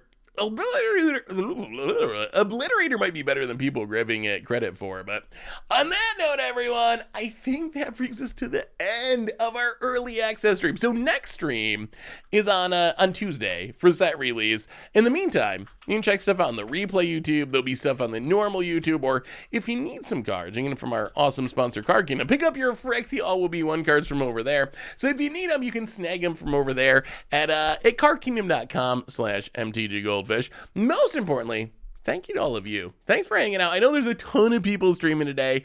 I appreciate you all so much. Thanks for hanging out, having fun, playing some new Magic. So have a great night, everyone. Have a great weekend. I love you all, and I'll see you on Tuesday for some more fun. So until then, everyone, have a good one, and I will talk to you soon.